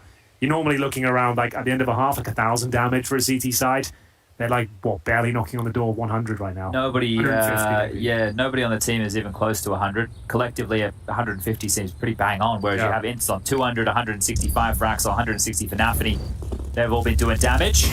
Has another piece of utility deployed here. Martinez needs to respect that. Drops back to a more passive angle towards the arch side. A flash and a smoke on over, surely. It will just be the smoke for now. Martinez gets the peek, maybe the double kill. One and done. Unfortunate there. But he does get the dink onto Nafany, so damage. Yeah, pretty decent, but his teammates now isolated towards a pit position. We got Davy G, though, using the off angle of the headshot position. Alex rotating in. This is another key frag. Mopos used that position before to great effect. This time gets away with it as well. This is looking good for a third round for Movistar Riders, but can they hold on? Shiro still alive and kicking. Looks toward... Oh, he swaps the barrel. Thank you very much. That's all he needs, Chad, apparently. It's down to a 2 versus 2 again. Shiro looking hot to trot here. 10 seconds remaining. Spots him crossover towards the library and taking a lot of damage through the wall. Bomb will be planted. He's on, actually doing he's on 96? Yeah. Did it just take off armor? I don't know what just happened there. On earth? 4 bullets hit him by the sound of things. I think a double kill is on the cards here for Mopos. It's the first, got to take down the AWP. A missed shot should yield the second, but it's a no-scope wallbang that brings us back to a 1 versus 1. Low HP, Shiro's not moving anywhere. He's willing to take the fight, and he's looking towards the correct position now. Dropping down from the graveyard. Alex needs to get on that bomb, hasn't got the kit, trying to bait it out, and down! Oh, Shiro goes. It looked like he had the shot ready and waiting to go. Oh, at that moment thinking, is he sitting it? Do I have to peek deep around the corner there? Alex takes the fight and has just enough time for the defuse there. So, third round posted on the board now for the Riders. AWP carried across for Martinez, but what a showing from Shiro there. This is what you want from the young gun. I'm the sniper. 15 kills, 5 deaths. A masterclass here on the big green. Here you go. Spots it. Hey, this is where I am. Hide and go seek. Well, Abby G, bullet straight between the brain. And Mopos here does good to get one. The trade is fantastic from Shiro here. Bang! And really unlucky here on the final fight. He was in the Matrix there as well. He was at the crosshair placements towards Graveyard. Looked like it's a pre-fire him towards the side as well, but it will be the third round for Movistar Riders. They do have a pretty decent buy here as well as we get into the next round, number 13. And we have got a bit of a fight here going down. They were committed in that window position. You can see the extinguish there. They wanted to make sure that they could extinguish the T-side Molly, take the fight. And they just both hide and see, because back towards Banana. 3 players already here. There's going to be a biff. Yeah, 3 players ready and waiting. Alex with the coffin flashbang. Bit of a retake set up for Mopos, perhaps. A missed shot for Martinez. Mopos will trade out. But now they know there's probably at least 2 players there with the flashbang thrown as well on that upward position from Mopos. We go back to a 4-on-4. So where did Cloud9 decide to go next? Recovering the bomb seems to be the first port of call. Smoked off towards the top, but they've got plenty of utility on the T side remaining. Actually 4 smokes available to them with that one on the ground. Here's the thing. They're shooting the 2-2 splitter, a bit of a hedge right now out of the Riders. It is the hedge. They just have the one man on the site. If they explode through this smoke, it's just Alex. Just Alex on his lonesome here. And he's at coffins as well. That's not going to be an ideal situation for him. Can jump up on the coffins to fight, but thankfully he had a smoke of his own. That's the thing. Nafany obviously not allowing them to push on through. Wanting to play the percentages, and this push, it could be a difference maker. Shiro seeming aware, but doesn't completely clear. And Davy G, with all the sound cues, can call the rotation over towards the B-bomb site. In the back, there's the frag. Impact from Davy G. Very nice timings there. Gives him the man advantage. Martinez smoked off towards spawn. It's all down to Alex. We did say he was there alone, but now just Martinez. Another smoke being deployed here, and he's in a lot of trouble now. Does he give up the fact he's in this position, try and deny the plan? He does. Doesn't work out for him. A couple of no-scope attempts here. Not quite connecting. 3-on-3. Have to go for this one. They've got an advantage in terms of the HP here. With the bomb planted, it's going to be very difficult. No grenades whatsoever. Death might have to put his body on the line here. Davy peers in first. Chips away at Axel, who's isolated. Enters on 10 HP. Gets another kill. How's he still fragging? Now it's just Hobber. A one-on-one against Martinez. He's been sharp. He's been quick. But needs to be both right now and cannot get the crosshair in time. Hobber will convert 10 rounds now, and I think Cloud9 are showing, they can post a couple more on the T side. Yeah, it seems to be that way. On their opponent's map pick as well, they choose to start on the T side, and what a statement performance this is. Double digits, and we still got a couple of rounds to go. I got one here you might like. Okay. Twitch chat keeping us entertained for another day at the office. They have a copy pasta for Shiro. Oh, nice. Okay, I thought you were going to say Hooksy. So No. Shane Shiro O'Reilly is an American CSGO player playing for the American Cloud9 organization. He works part-time as a livestock herder in Fort Town, Texas. He wishes to one day start his own ranch with the earnings together with his wife and cousin, Susan. That is a good one. Fair enough. They're great out there. Yeah. Twitch chat, keep it up. We know that you guys can sometimes be quite venomous. Shane O'Reilly. Shane O'Reilly. That's so funny. Well, not so funny for Movistar Riders. Unfortunately for them, another eco round on the cards, or in the cards, depending on where you're from.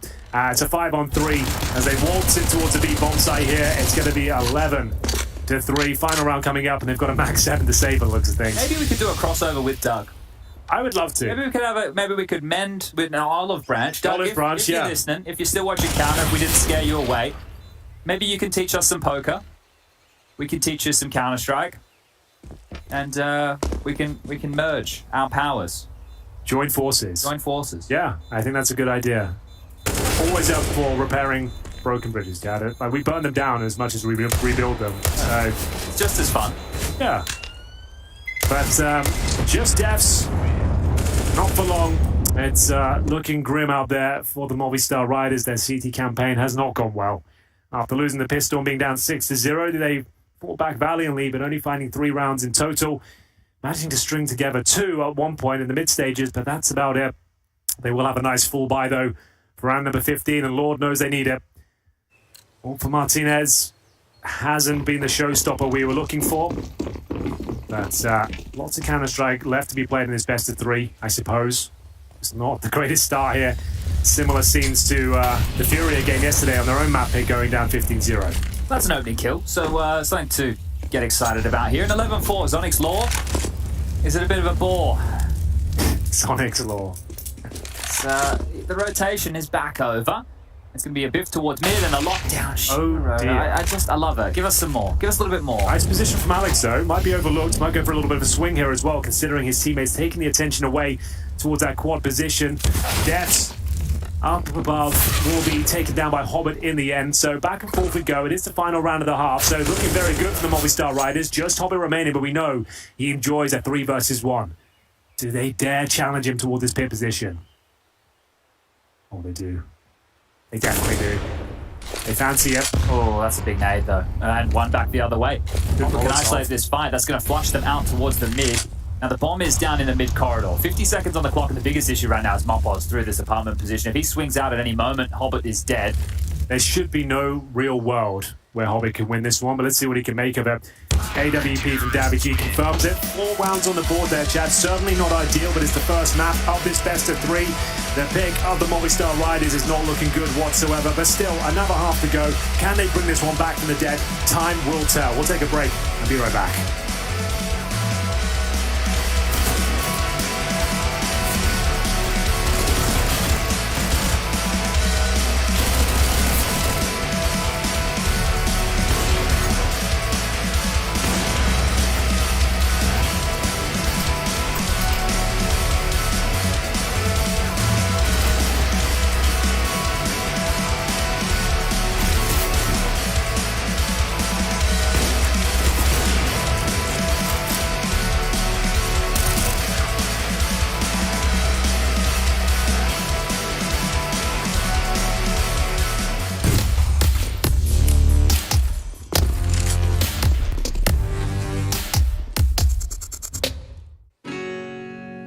Hey Future Pros, on Inferno today, and I thought I'd show you how to throw the classic one-way to help you sneak out of the A apartments and maybe find a kill or 2. To throw the smoke, get apps control, then position yourself on the edge of this door. Aim at the lower middle part of the extended bit of the arch. And throw. It's crazy how fast Rain throws his smoke, as this version is a little precise, so give it some practice. Now you have a good chance to crawl out of the apartments and play around the one-way smoke. CTs should usually be playing more passive once the smoke is thrown, but maybe you can find a CT with his pants down.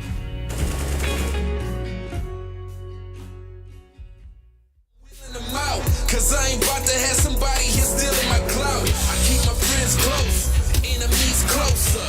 Cause that's the way it is and the way it's supposed to be. Anybody can see there's only room for one, and that one is me. Plenty tried, plenty failed. Too many times I've seen plenty bail. And there will be no surprise what I'm about to do when you are looking through my eyes. See many go, see many come. See that they won't bring it to me, son. Try me if you want, but won't be any fun. I'll take the challenge, I'll beat anyone. I'm the one, I'll be quite clear. Bow down to no one, I'm right here. I get it in, I don't fight fair. And guess what? I'm your worst nightmare. I'm your worst nightmare. Are you prepared? I'm your worst nightmare. I know you're scared.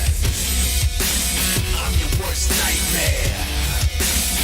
Are you prepared? I'm your worst nightmare. I know you're scared.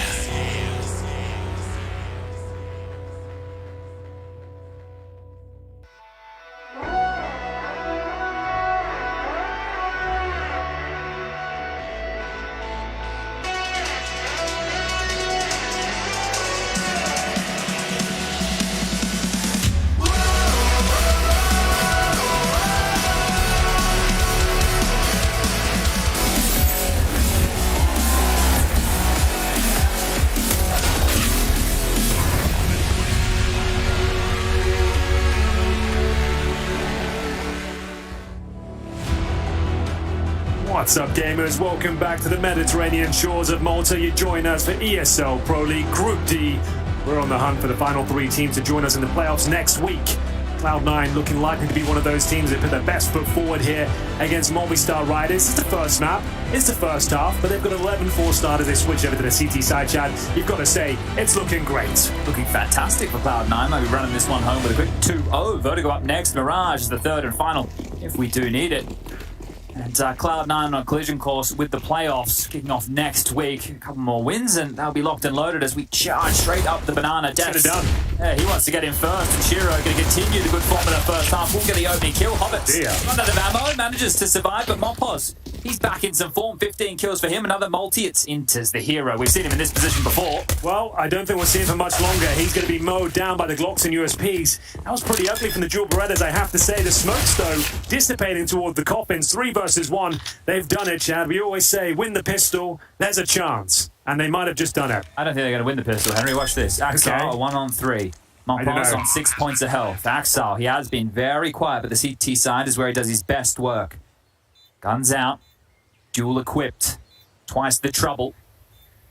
Can he burst Movistar Riders' bubble? Slow-paced approach. Go for the goddamn round, Axel. It's 11-4. I don't think he will, but looks at things here. Looking for the exits and looking to farm some cash potentially. Won't be going for the win here.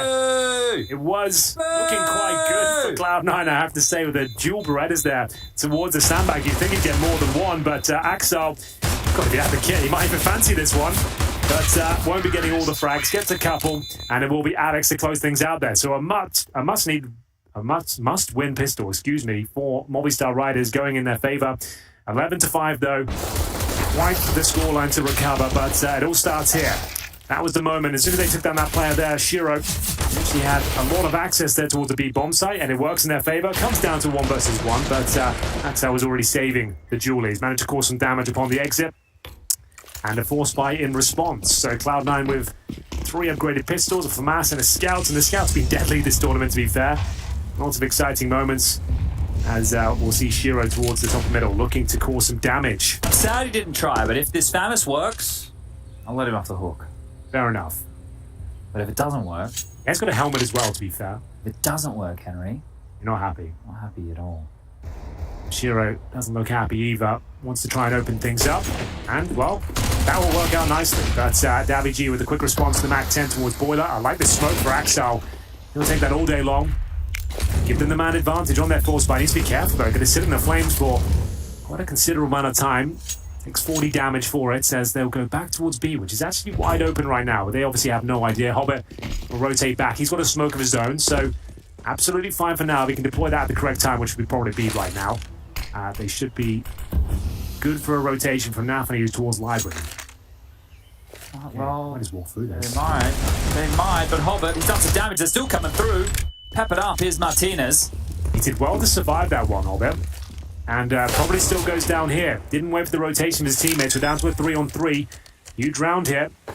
And they have all the advantages they could ask for on the Movistar Riders side. They've got an AT remaining as well, saving it until they get some confirmed information. But these 5.7s at close range could do a lot of damage. Nice setup to fend them off. We'll see who comes out on top. First kill for Inters. Can they find a double? The Mac 10 starting to backpedal now. They gotta go. A little bit awkward. If they go now, there's still enough time for this. That nade, massive damage onto Nafany here. All going to come in through coffins, and space taken from Davy. He might have secured it with the positioning alone. Alex to mow them down from the new box, and time starting to run very thin. They have to sit to fuse, and there you go. Davy G secures the round. Little bit of misplay there from Cloud9, I think. Hobbit as well wanting to hold on to the high ground, and in this circumstance, it was the coffin's position. Puts his body on the line. Martinez with that kill really helps them out here. So good work from the Riders getting back into things. Well, that's going to be a 3-0 start for them on their T-side campaign. It all started with that scout towards middle. 5-7 kills looking decent as well, but with no kit, no time, the round slowly fell apart for them. Can you help me, Henry? Because I looked away and I looked back and then Mopos was dead. Did he take early damage? I don't know. I thought the same thing. I thought he was 100. I'm not even sure how. Did he have no armor, perhaps? Mopos is the type of guy who tends to sometimes not buy armor. Yeah, so that's the only way you can go down in one shot with the scout. A body shot with no armor sometimes can happen depending on the range. That's what it looked like to me, but we'll have to go back and look in the archives, Chad. I wasn't sure either. Mopos with a couple of easy frags, but they will be receiving a bit of damage there. Hobbit did take one for their troubles, and there's a couple now. It's 2 on this side. They're going to waltz in. They're going to waltz into the stack right now. Boys, you're doing a lot of work. Mopos, you've cracked things open. This should be a secure round in the USP. Toppled by Martinez, but not out of hot water just yet. The bomb is at T-stairs. Axel, he isn't having a great game so far, but as I mentioned on the pistol round that he should have gone for, he's the type of guy who could convert these. Now, smoke towards CT. He's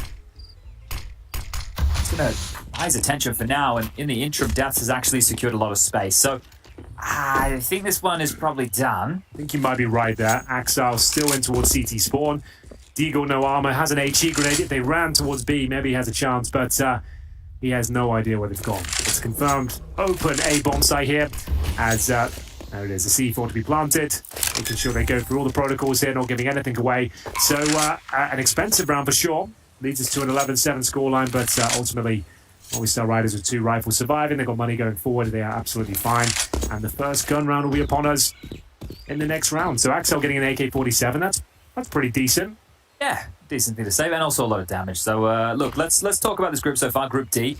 We currently have Furia, Cloud9, and Liquid all sitting at 2-0. Were the favourites by far coming into this one, right? Yeah, and tonight, one of those 3 names will not be sitting with a only W record because Furia have to play Liquid as the final game of the day. We're kicking things off with Cloud9 versus the Riders on your screen here as the Dozier nade is attempted. Sex bomb. Nobody found.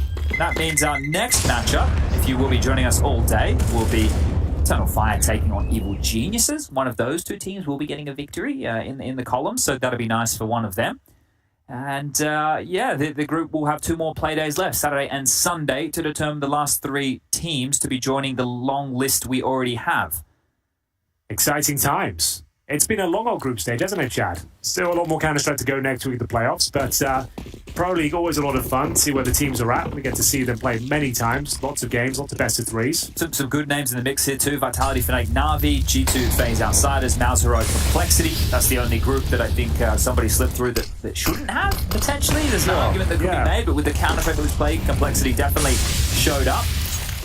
Here, if we do get C9, Liquid, and Furia, as it's looking right now, it's going to be a star-studded showing in the top 12.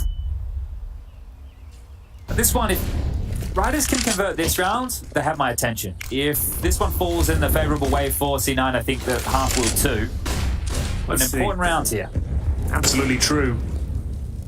Utility running a little thin on the Movistar Riders side. They've got a couple of smokes remaining at the 1 minute 10 mark. We'll see what they can make of it as they start to coordinate themselves back towards B here. Maybe looking for more of a contact situation and trying to take advantage of any over-aggressing CTs. That would be Nafany this time. Going to be flashed over. It's a very effective flashback. Doesn't need anything more, but he sticks around for a bit longer. And for good reason, the triple kill comes through. That is fantastic work. He's had a pretty quiet game by his standards so far, but that is a resounding victory in round number 19. Hold on. Not quite as clean as they would like. 3 versus 1. Davi G can be quite handy in these situations. Bomb down towards CD spawn. If he gets a clean kill here, there is a chance, but Inters will lock it down. Fantastic coordination there with the flashbang and the timings there for the push of the car. Can't imagine how much ammo Nafany had left for that final kill, right? Because the first 2 was a little bit sketchy, so it could have only been a couple of bullets. So as he comes around the corner here, he's probably used over 10 bullets there, I would say. He's probably got about... Yeah, so he runs out of ammo completely, so 3 bullets left for the final kill, then has to go to the USP. So, good work to get 3 kills out of the 20 bullets. Is it a magazine? It's a magazine, yeah. It's not a clip, right? No, I can't remember the difference, but it is magazine, I believe. I don't know guns. We banned them in Australia a long time ago, so... Yeah, probably fair. Yeah. Anyway, that's the game. So last time out now is it's going to probably be 4 rounds on the trot. We'll park this one. It's great that Inters has 25 kills. We have to sing his praises. Great clutch early on, second round of the game with the 1-on-3 to really set the tone. And set them on that massive run as well. Could be a very different looking game right now had they have not won that round. But he did. Got the 6-0 start for Cloud9. As we'll take a tactical timeout now. As mentioned, after losing a couple of players against just the USPs and PT50s, their money was pretty laboured going into the previous round. Even more so here. They have fully invested. They had to juggle things around. They've got themselves 2 AKs, 2 Tech 9s, a PT50, bare bones elsewhere. If you lose this one, Chad, I'm calling this one done. They'll be 13-7 down with a pretty much full eco on the cards there. So it will be very difficult to bring this one back to life. It will be almost impossible. We'll see what they can do with it, though. Very important round here. Just going through the initial map control. It's actually Nafany who's pushing down towards the bottom of Banana, just as that smoke dissipates as well. Flashbang goes over. As another CT smoke is deployed. Hello. Okay, Axel, I'll put on notice here. Pepper down to 49 points of health. Now, they could just do a waterfall out the apartments here with these smokes after they go into this Banana control, but that is going to be the hardest part of the round. If they do test the waters, dip their toes in, it's not feeling too nice. A bit frigid are these waters. There's Hobbit on the half wall with a half man, and Nafany parked up nice and close. Well, they are considering going back towards B here. Hobbit's just trying to set up Nafany here for a few kills, and he'll get the first, no problem. Now he needs the backup from his teammate here. They're doing a pretty good job of fending off both. No real damage taken there as they go back to a 4-on-4 and recover a rifle as well. So that's a victory for Movistar Riders. They're feeling pretty good about that, and they've actually caused a rotation in the form of Shiro as well. So just 2 players now towards the A side who are going to be tested. This is a very difficult round. It's turned on its head with that 1 kill. Axel needs to step up here. Really needs to step up. Only 7 kills to the name. You can only say the CT side is where he's going to do his best work, holding them at bay for now, but into the side they've out of league. It's just Inter's 27 kills. The support player, apparently he's the star player. Back at the side, the rotations here. He's bought time, he's bought the kills, and he's bought them a 1-on-2 situation. Alex to try and get this bomb down 9-8. He's faked it. He's out to go for the 5 to take 9. Not good enough, and another round secured for Cloud9 now. Just Inter's. Great stuff. Great stuff. He did very well indeed there. 13-7, no bomb planted as well with 10 seconds remaining. They did absolutely everything they could. Went for the fake plant a little bit too late there, and go down with nothing whatsoever. $2,000 into the next round. He said it was all about Inter stepping up, just had to find multiple kills, managing to stay alive for as long as possible as well. Look how much time he bought for his teammates to actually arrive at the scene of the crime just before the bombs planted as well. Denied that very important plant and a full eco. As I said, losing that round had a huge knock-on effect, and with the full eco here, it's going to guarantee 14-7. On their opponent's map here, Cloud9 looking hot to trot here, as we'll see. Quite a chaotic round, but Nafany farming some cash now. Money in the bag as all 5 players survive. 14-7 confirmed. All right, well, getting revenge from last time round. If you didn't join us earlier, we were talking about Season 15 of ESL Pro League, where the Riders did topple Cloud9, known as players at the time. 16-14 on Inferno and a 16-9 victory on Ancient, with the difference being made for the 3 maps on 16-7 for Cloud9's side. I want to get this one done in 2. They picked into Vertigo as map number 2 of the series here, so we'll get to see them very shortly, as Paul Martinez has been legged down to 19 points of health to start things off. Is not the way he wants to hold on to this mid control. Definitely not. Davy trying to bait out a shot from Shiro as well. Throws over the flashbang, but we'll see who comes out on top here. Shiro, of course. Hobbit will be tested towards B as well, and he's won his battle. Looking for that 15th round, and they are absolutely sending it towards Banana, doing a lot of damage there. 5-on-3. Deaths can do nothing in response. One of the things that I'm liking so far, especially from Shiro, and mainly from Shiro, is he's playing like he is the best player in the server right now. The type of fights he's taking, he's not falling back, he's not worrying about them getting a little bit of info on where he is. I am better than all of you, and I'm going to show you. Confident. He's putting on a bit of a show, isn't he, with 21 kills to his name. He's actually enters at the top of 27. But a minute remaining. What do you do? Just limp in towards the B site? You won't be saving this round, I can tell you that much. Shiro's got other ideas. And now just poor old Martinez with nothing to say about the round at 19 HP, and it's a pretty much clean sweep there for Cloud9 in this map and in that round in general, I would say. But what's left? Well, Tech 9. I guess we can give everybody a little bit of entertainment. If you want to head over to Just Harry GG on the Twitter sphere, check out one of his recent posts about the Sun Gods release. You can listen to that in the break before you hear the dulcet available tones now of, worldwide. Yanko, Casada, and Trace breaking down this matchup. But yeah, if you want to, you're in the gym, you want to get the pump on. Probably a great song for that. Absolutely true. And Shiro challenge towards second middle, getting a bit toasty there towards the bottom of Banana. And this is where it all comes down to. Nafany with another triple kill potentially. Does a lot of damage towards Davy. Good as really. Boosted up, Hobbit looking to mow them down to close things out here. That's a very clean kill. Looks like we're all said and done here on Inferno. 16-7 will be the scoreline, unless Defs can do the unspeakable. Not going to happen there. And there it is, a very convincing performance from Cloud9 on their opponent's map pick as well. Started off on the T side, went 6-0, and there wasn't really much of a response from that point. Ticking all the boxes, have to be happy with that. And you can see it's not like there's a resounding smile on the face. Job to be done. Want to get this one over 2-0. Right. Want to send this one over to the break. Don't go anywhere. Just these messages, and then the analyst to break it all down.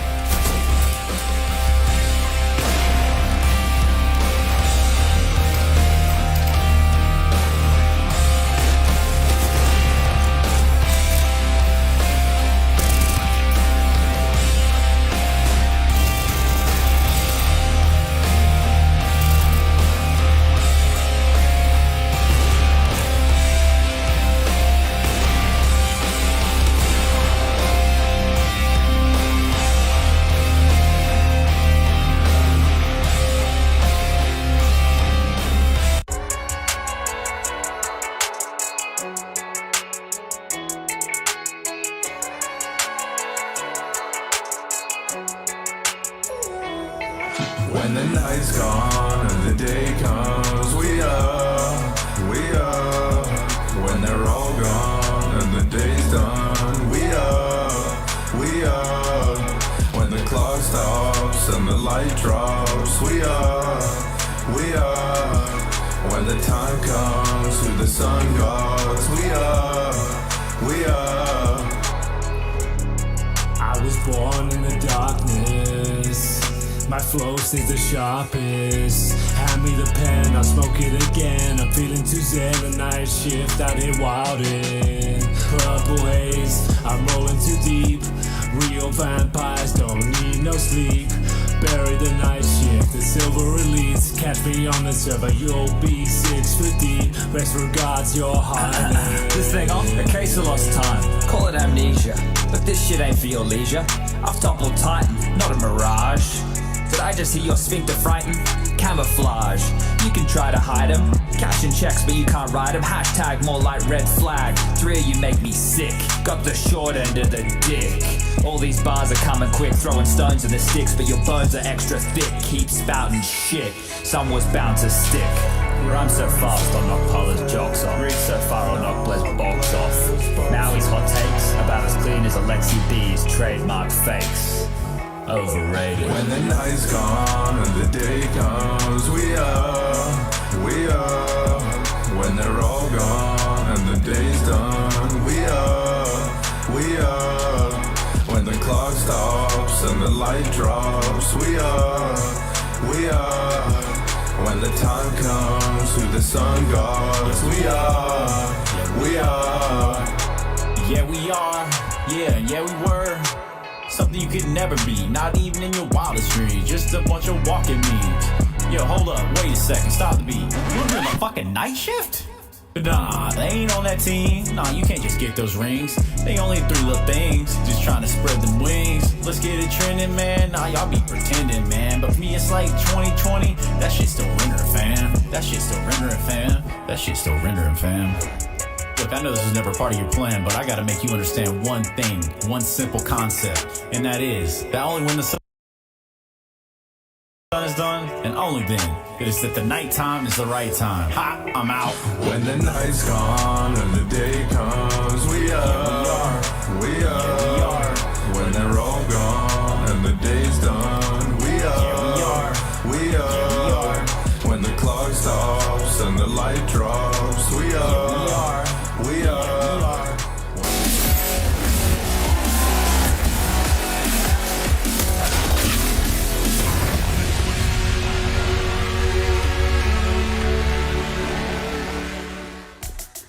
Well, there you have it. The first map is done, and it does look like it goes the way of Cloud9. Don't worry, though. If you're a Movistar Rider fan, there's still a chance for a bounce back, at least on Vertigo. There's a chance, I say. However, will that happen? Will the rain come in? We don't know. Will it fall from the clouds, Kassad?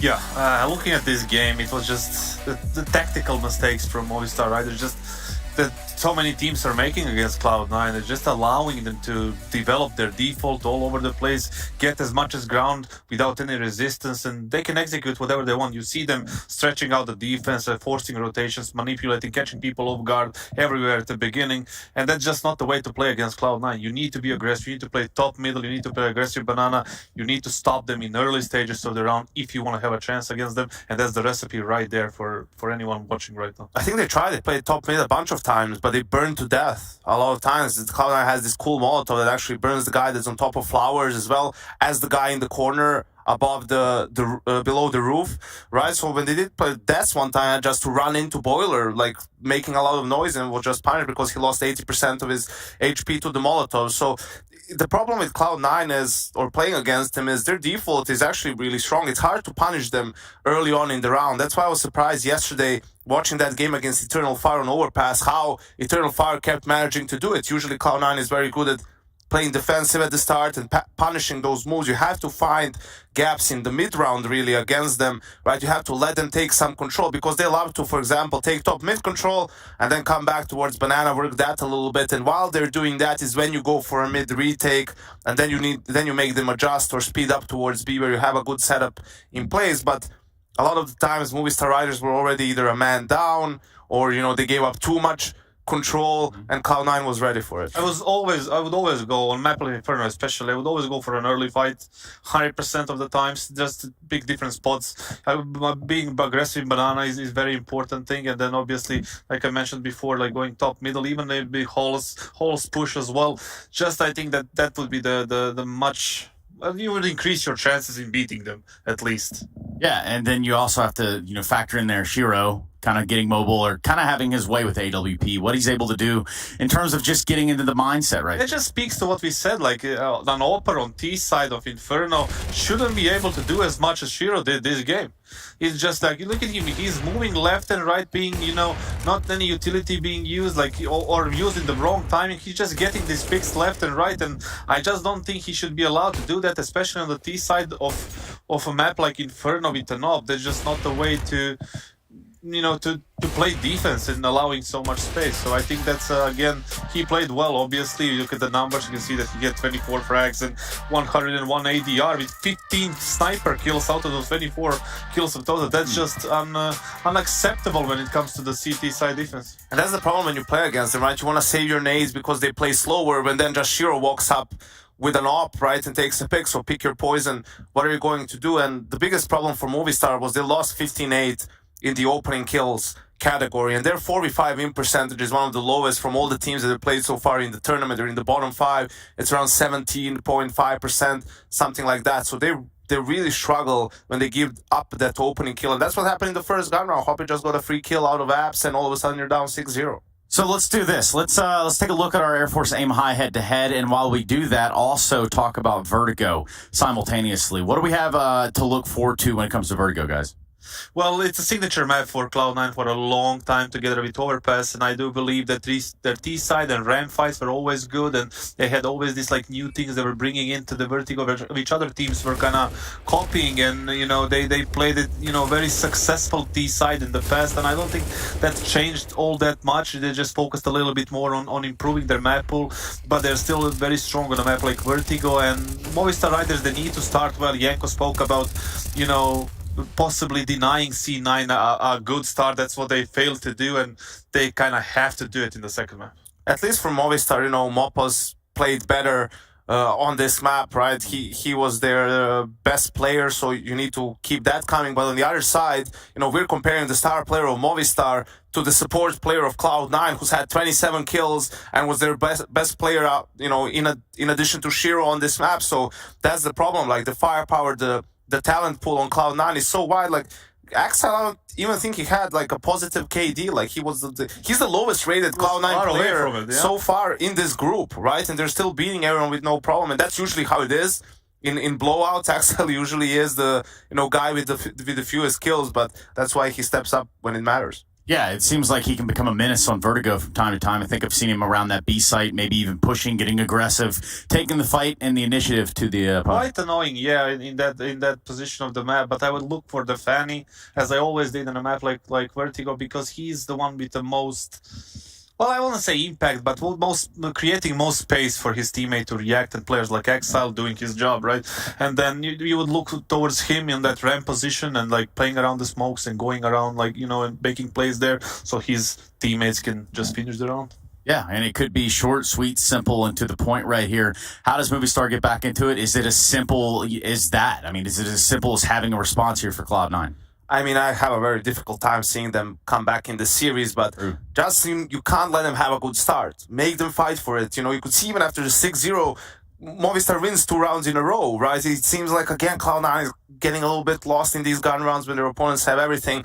This time around, they managed to bounce back, have a very strong 11-4 half, right? But if you have to play against them and they're up 6-0, like on the T side, that's not going to be a fun day for you. Yeah, it doesn't seem like that's where you want to get things started. Thank you very much, gentlemen. We're going to go to a quick break so that we can come back, start to look at Vertigo, the second map of this series, and the first series of the day. You're watching the ESL Pro League, Season 16. It's Cloud9 and Movistar Riders continuing when we return.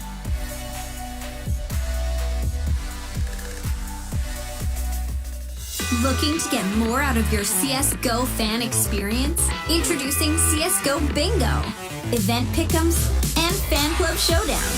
Claim free bingo cards to win amazing prizes. Predict the winners of ESL events with pick'ems for prizes and glory.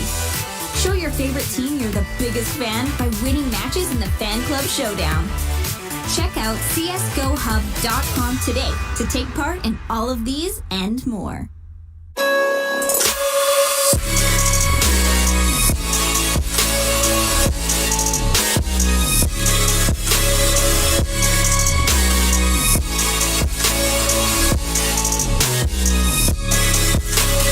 You love it, you wear it. What's your style? Get your merch at shop.eslgaming.com.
We're going up, up, up. 51 floors to the top of Vertigo, and I'm joined by Henry G. We want to see if Movistar are going down, down, down in a 0-2 fashion against Cloud9. Now, Henry, how you feeling about this one? After that introduction, I am hyped AF, Chad. I am good to go. Movistar riders need to win this map to even remain in contention to getting out of the group stages. It's looking good for Cloud9, but they wouldn't be guaranteed the playoffs if they won this. There's still a few more variables to come, even with the 3-0, but we'll see what can be done here. They'll be starting on the T side. Cloud9, 16-7 on the first, and they'll be entering with a P250, a couple of smokes, and a Molotov as we start making our way quietly towards the A-bomb side, Chad. Hey guys, what if we start T side of every map? Apparently it works out for them. Making himself a little bit more resilient here. And speaking of someone who has to be, it's Alex, the in-game leader. Saw him outside team chat, looking a little bit dejected, and considering how the last few days have gone, understandably so. Yeah, it hasn't been terrible for them. Obviously going down 0-2, you're down a map here as well. No one's thinking that they've played badly by any stretch of the imagination, but certainly hasn't gone great. As we see Hobbit and co make their presence known towards A. Molotov towards the sandbags, smokes down on the bomb site, and trying to deny the plant. I'm sure we'll see a fake one here from Nafani. Just touches it, baits out the grenades, and goes for a more tricky plant there. Gets away with it as well. Doesn't take too much damage, all things considered. 5-on-5 retake here. Kit available for Mop Boss with a flashbang and a smoke for deaths. So see what Hobbit can do with this position here. Never really works out that well, and the opening kill is going to come in the favour of the Riders here too. For them, Hobbit gets one back, but Shiro again strikes. The P250 is going to have to do damage through the smoke here. Now remember the plant, a little bit wider on this. They've tapped the bomb. Not a traditional angle to clear here, and it feels like Shiro's just giving this one over. The diffuser is going to come through right in front of his face, and he might not stay alive. A good push from Alex there. That's what we want to see from the Riders. Everybody getting involved. A team ace. Yeah, absolutely true. Everyone picking up a frag there. And it will be Cloud9 in the 5-on-5 retake, unable to hold on. It's all about that smoke on top of the bomb there. They weren't able to do any damage on the plant, but they certainly made up for it with the shots with the USPs there. Excellent work. And there will be a force buy in response from Cloud9. Galil's pretty much across the board, apart from Nafani, who's got the Mac 10. Presumably be thrown in first. Welcome to my favourite game. It's called Who's Got the Better Buy? So you can really dissect that one at home. 4 Galils, a Mac 10 against 2 M4s, 2 Famai, and an MP9. Famai, of course, the plural for FAMAS. It's great to hear it being used, and well, that's going to be the MP9 removed very quickly. And one of the FAMAS is going down as well. We are going to see a 5 versus 3 round. Not done. Still plenty of opportunities here for Movistar Riders, but need to hold on now and find some reactive kills. Martinez trying to reposition, get himself into an advantageous position if possible, but they are sending it. Smoke's coming in now. Flashbangs as well. They've spotted the first player towards the round. That's a huge frag. Make it a double. 5-on-1. Davy G has nothing to say about this one. Yeah, when Shane O'Reilly's finding that type of impact, it's going to be difficult for anybody to hold on. He is a bit of a monster. So... Oh, Davy. Not like this. Not like this, Davy. Got the Mac 10. They're coming, Davy. Knocking on his front door. Okay, smell that. It's a hunt. The hunt is on. They're coming.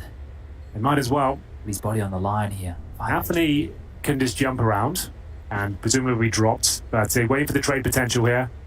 Oh, not sure he spotted him there. His movement suggests he has, and Axel swinging first, and there they have it. It's going to be the clean sweep pretty much, just losing a Mac 10 there. Cloud9 armed to back after losing the pistol. So you'd assume a force buy from Movistar Riders as well. Not quite as tantalizing as the Galils across the board, I would say. They're going to have to operate with 5.7s, MP9s, maybe no SMGs whatsoever. It's pistols across the board, Chad. Yeah, this half could be UGLY for poor Movistar Riders here. Oof. Yeah, they lose this one. And the force by wars are over. Cloud9 stretch their legs. They get the 3-1 start. They win the first gun round. Yeah, it's just rough for the Riders. Boost, a nice idea, but commonly checked in these sort of rounds. Be nice if it works out, though. Desert Eagle up high for Alex. And a bit of mid-exploration from Hobby here. Hunting for any sort of information. Inters seems to be very aware of the possibility of construction. We all have deaths there. Ready and waiting. We'll see if he can get the first kill. He actually can, but there is a trade, of course, and that's the B-bomb set under a lot of scrutiny now. Davy G being detected behind the wooden blocks, and there we have it. Round 3 looking like it's going in favor of Cloud9. That's the B-bomb site. And the bomb being planted. Do you think Hobbitt's ever had a hobnob biscuit? I very much doubt it. Might sell them here. In Malta for sure. Highly likely, considering the UK influence here, that they might sell a bit of a hobnob. So we could buy Hobbit a pack of hobnobs. And then what would happen?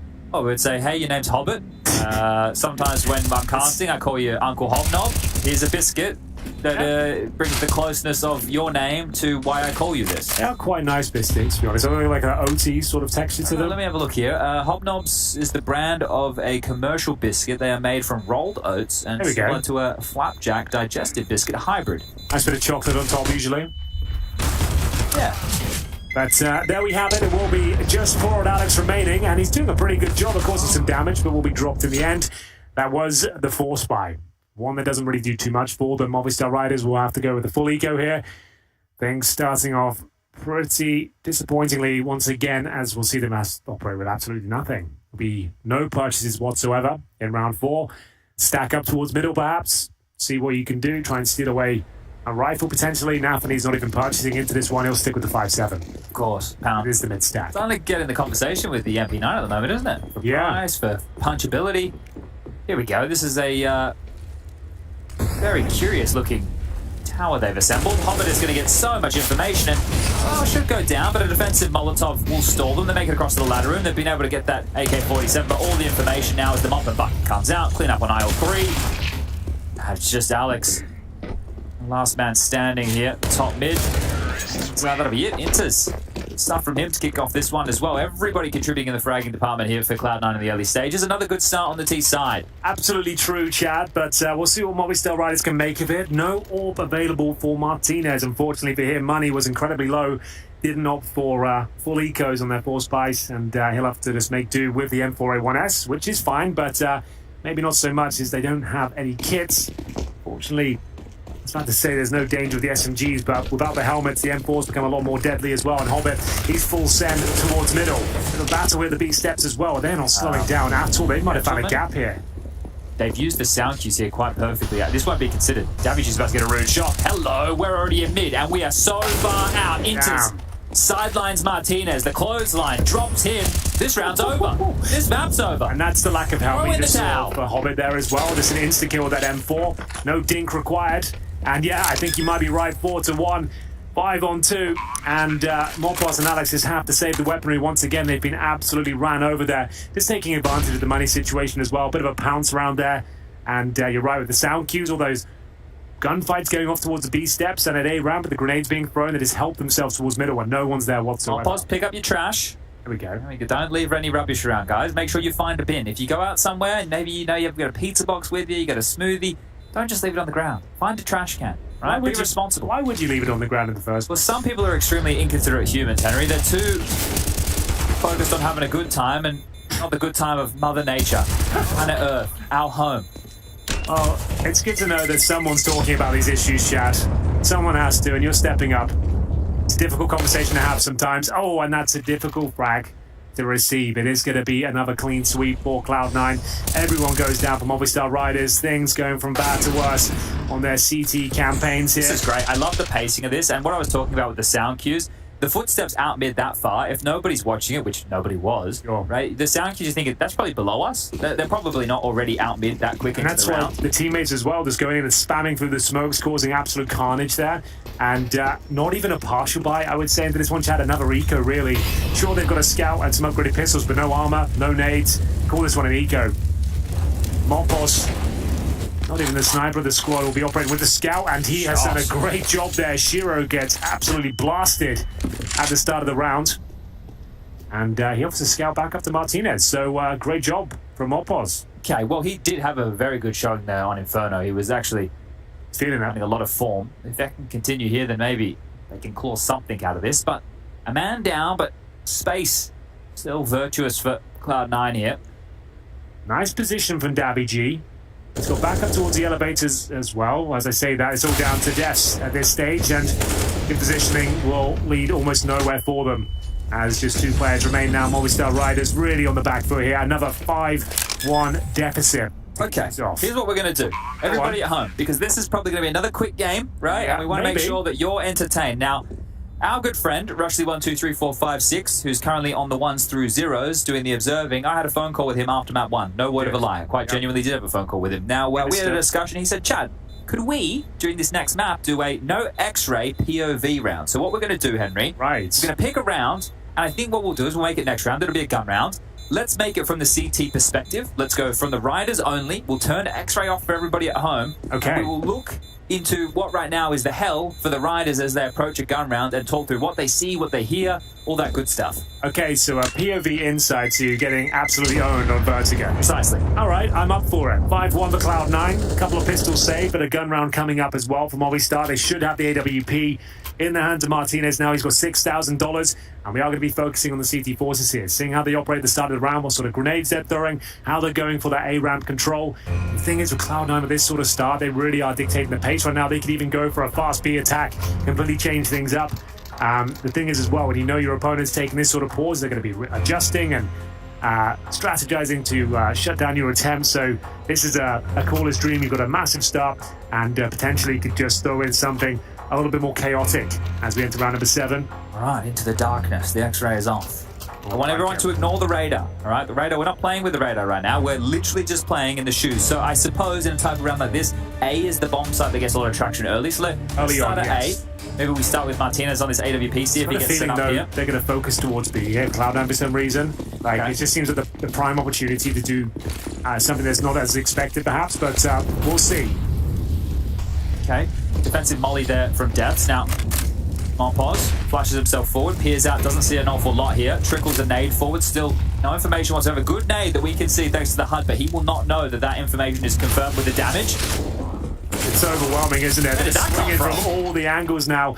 Didn't really even deploy much utility. It just exploded. It just went through the smoke as a 5-man unit and now making their way on towards the A side. You would assume the CTs, you can see how difficult this is for them, trying to gain access, deny the plant if possible. Axel going for that corner plant once again. You would assume no damage really inflicted, and with just one kit that they have to yield once again and just give in.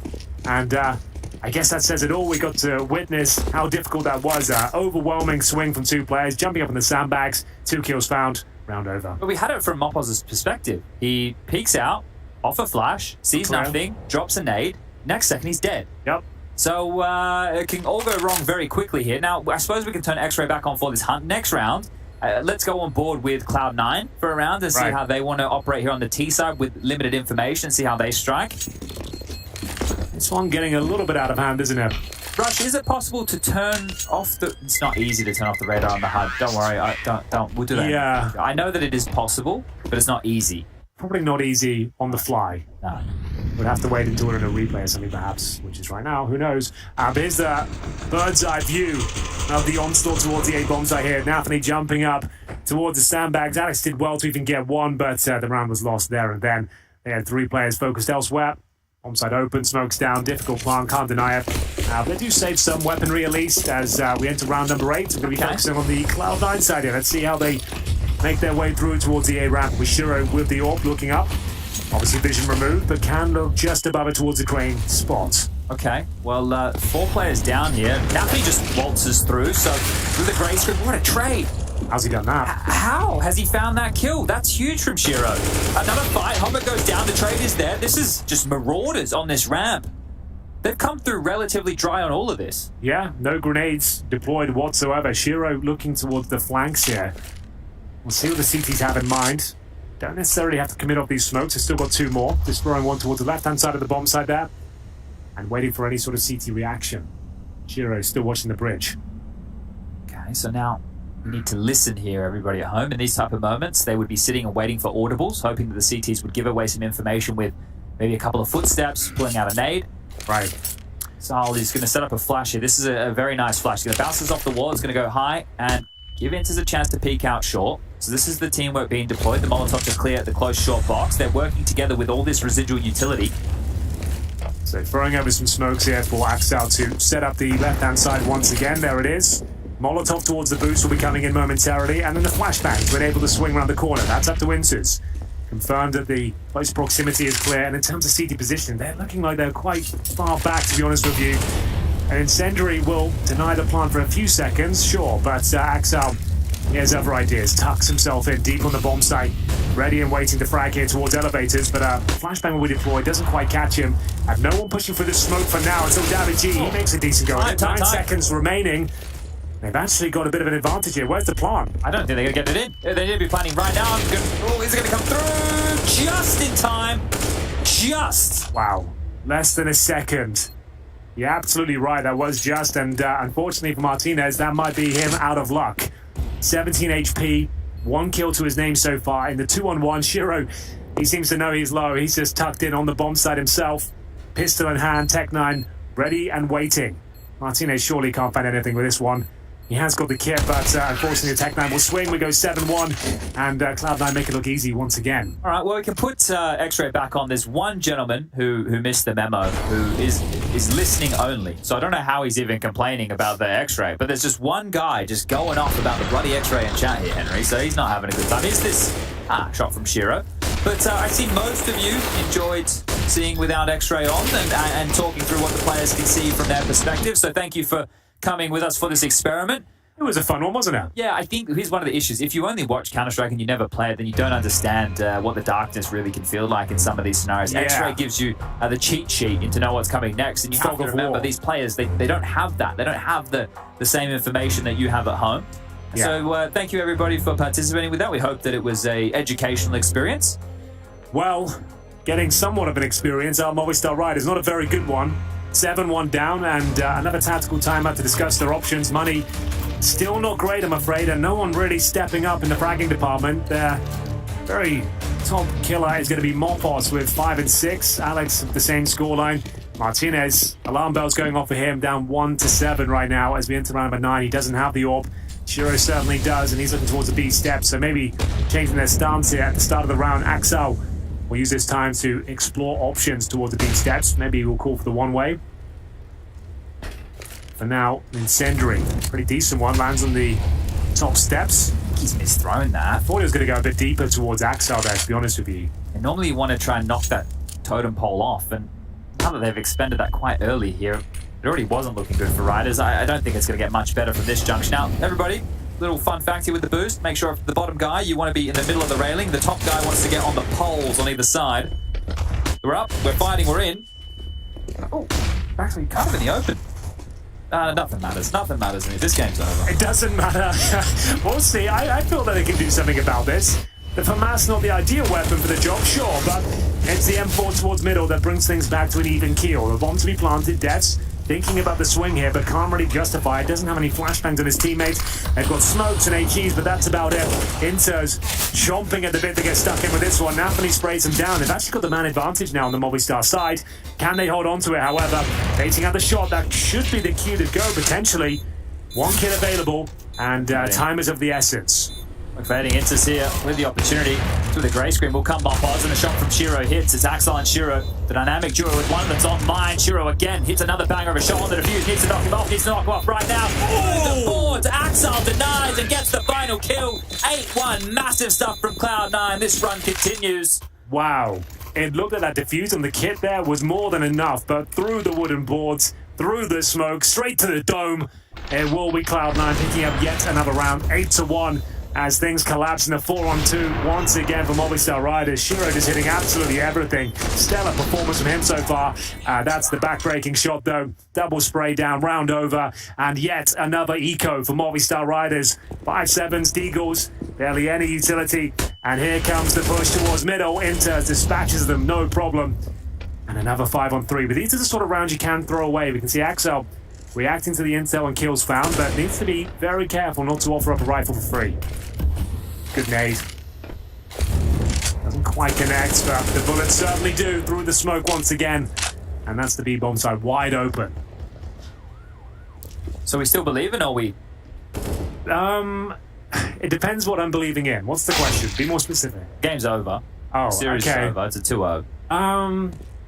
I mean, I think they can get 7 or 8 rounds. 7 or 8 rounds, okay. I think that would be a pretty convincing performance considering how it started. If they can bring it back, who knows? But they are going to be 9-1 down here, I will say that much. It's not looking good. No, but look, Cloud9 aren't just scrimming on them. They're going through the paces. They're doing some really cool stuff that we're witnessing here today. I like the different pacings. I like the fact that they're making sure that the riders can't just sit and use their utility as walls. They lost the pistol. Yeah. They did lose it. They lost the pistol and they're 9-1 up. That's pretty ridiculous, isn't it?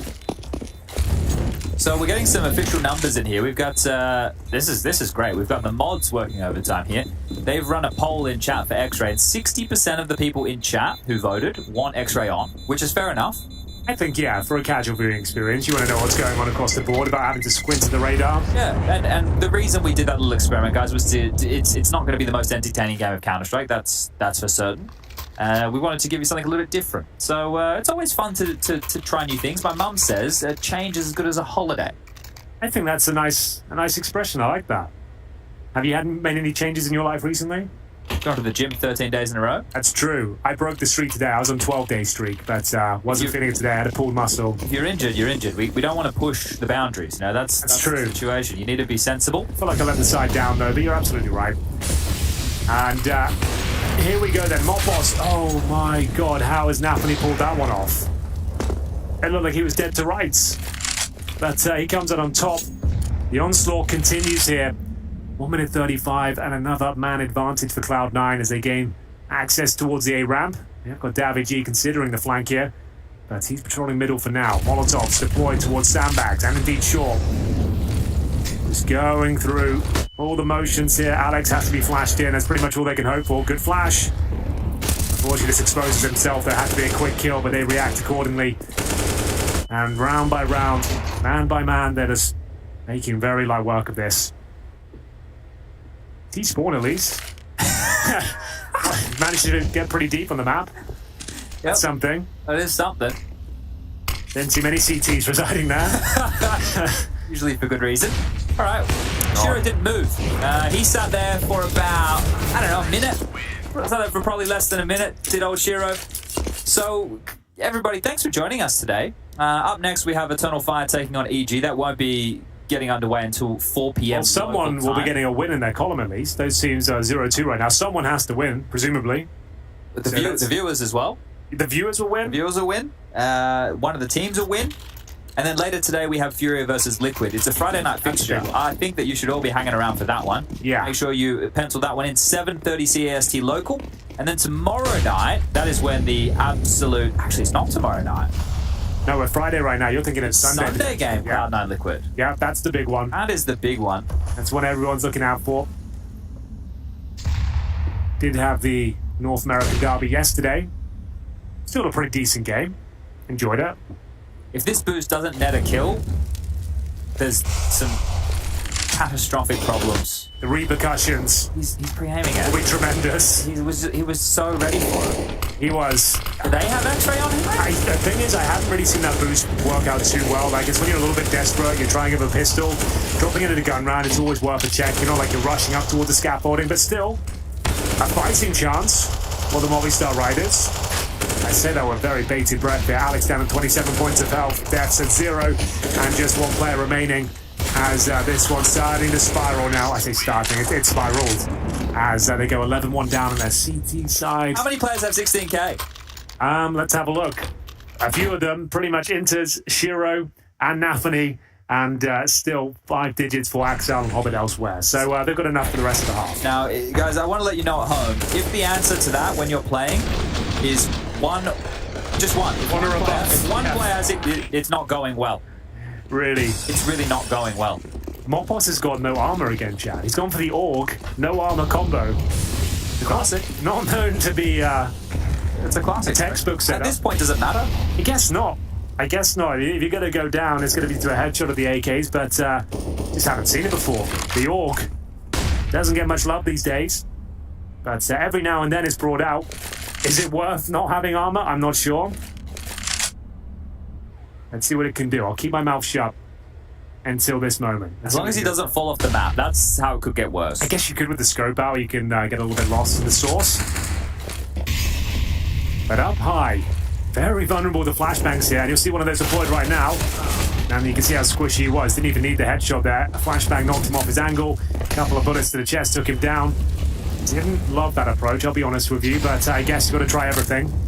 I really like watching Cloud9 play. I understand that they're just walking over the riders now, but there's always a molly, there's always a flash, There's always a flash. detail. Just when you think they're out of position, that Molotov as well. stranglehold on the A-bomb side. That nade doesn't connect for the Movistar Riders. Davig, 2 kills to his name. Both of them isolated here. More and more Molotovs coming through. It's overwhelming. Flashes, smokes, incendiaries are just getting pulled apart here. Davig can do nothing. Double kill for Nafany, and it's going to be 12 rounds of Cloud9. Bomb to be planted. Martinez, Chad, 2 and 11. He has looked fantastic for this squad, but this is one of the performances they'll want to forget about quickly. Yeah, and to be honest, when we saw them outside, we normally have a little seating area that we go to after every match outside. Which I'm fine with. They did. They were there first. We'll give it to them. But just seeing them in that team chat, they didn't all leave the huddle together. A couple of players looking a bit more dejected than others. I don't know if this is what they were coming in to expect, but after I saw them vacate that huddle, that's what I was expecting.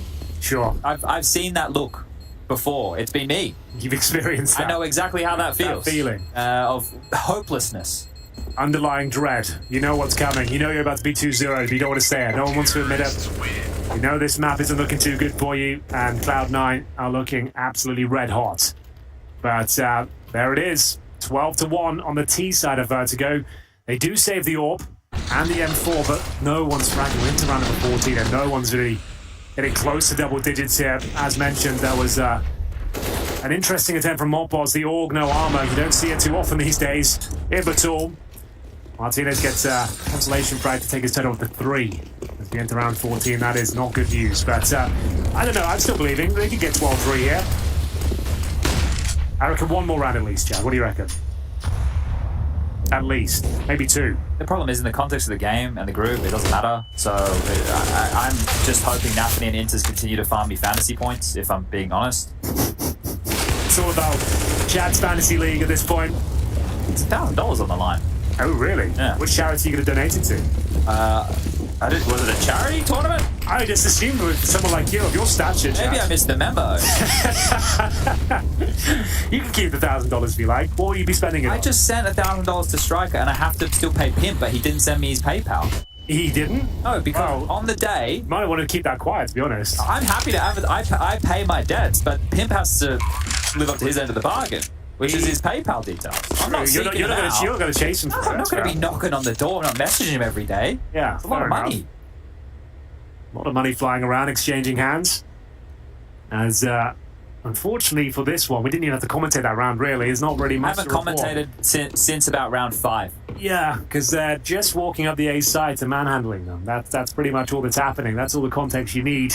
It's 2-0 written all over this one, unfortunately. And Movistar Riders, I don't think they're confirmed out statistically if they lose this one, even though they're 0-3. There's always some crazy chance. Let me just confirm that.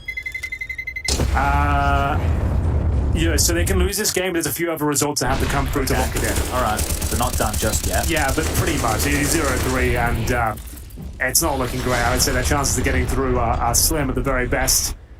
As we'll see those bombardment of grenades towards shore, that is getting absolutely wrecked. They have managed 14 rounds into the game. Where was I at here? I did have the calculator. Go on. They've had 24 kills over the course of 14 rounds. So what are we at here? 1.7 kills per round. It's not the best. Not the best. Not the worst. You need a few more to win more. And they won the pistol as well. So this really hasn't gone well. It was quite a nice pistol victory, but losing the second round forced by, they've barely made a dent since then. Good nade though. That makes a bit of a more than a dent. That hurts a lot. Can they pick up this final round here? Trade starting to come through, but that's the operative word. A trade doesn't really help out the CTs on a map like Vertigo. Spread the defense thin, as we'll see Mopos. A good chance now. Not blind, but unfortunately for him, Axel hits a bit of a beauty. I'm going to clip that smoke when I get home. I like that from Martinez. That'll be a highlight for me of this match. And I'm not even joking. Let's see if he can actually use this to get a kill. No, he can't. No, he can't. No, he cannot. No, that's confirmed, and they're in another 4-on-2 here. If you watched yesterday against Furia, Movistar Riders did go down 15-0 on their T side of Ancient. I guess this is a little bit better. Sorry, that's one round better. And this is at least they're on the T side when that happened. This is the CT side. I don't think they've necessarily had like the worst performances. They've had some very exciting maps as well, but this one has really fallen apart at the seams. It's 14-1 to Cloud9, who are already a map up as well, and they're looking close to actually finding the 2-0. A couple more rounds will do it. Movistar Riders will have to have a perfect run from this point out. We'll see what they can do after this break. Send your prayers and thoughts to the Movistar Riders. They're going to need them. Hit the showers, boys.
Welcome back to the dizzying heights of Vertigo, where Cloud9 just dismantled the brittle defense of the Movistar Riders, 14-1 on their T-side campaign. I can't believe I'm saying that. That's a wild opening half, Chad. Surely this one is done and dusted. You want a stat line that is really going to blow your mind. I'd absolutely the opportunity, the Movistar Riders, to start the CT side of both maps, 16-7 and currently 14-1. They have won a total of 5 CT rounds over both maps. Yep, not looking too good, but they're going to go down swinging, that's for sure. Towards middle, all 5 players are positioned with Kevlar across the board here. Silence, and now making their presence known as they start sprinting towards the elevated position. They're very noisy. Very noisy, and you sold your team down the river here, so they're in towards the A site. Nafany can't get anything done. It might be both pistol rounds here. Pistols in the bag. 14-2 down, but pistol's not a problem, it seems. There it is. 5-man approach. Okay, 5 players silently through middle. Yep. And split A. And it works out. It's not a bad approach here, as Axile and Inters want to hold on to their goodies. A fuse kit for one, to the Kevlar for the other. Inters not having as good of a showing as the last map, but his other teammates definitely are. Axel up to 17. Well, as you mentioned, Chad, they did win the first half pistol as well, whereas with the second round Force Spies where things started to go wrong for them. And we'll see if there's more of the same here, as looks like Inters can save it. Fuse kit perhaps, that's something. Axel with the Kevlar as well, taking a bit of damage as they can't actually get the helmet anymore.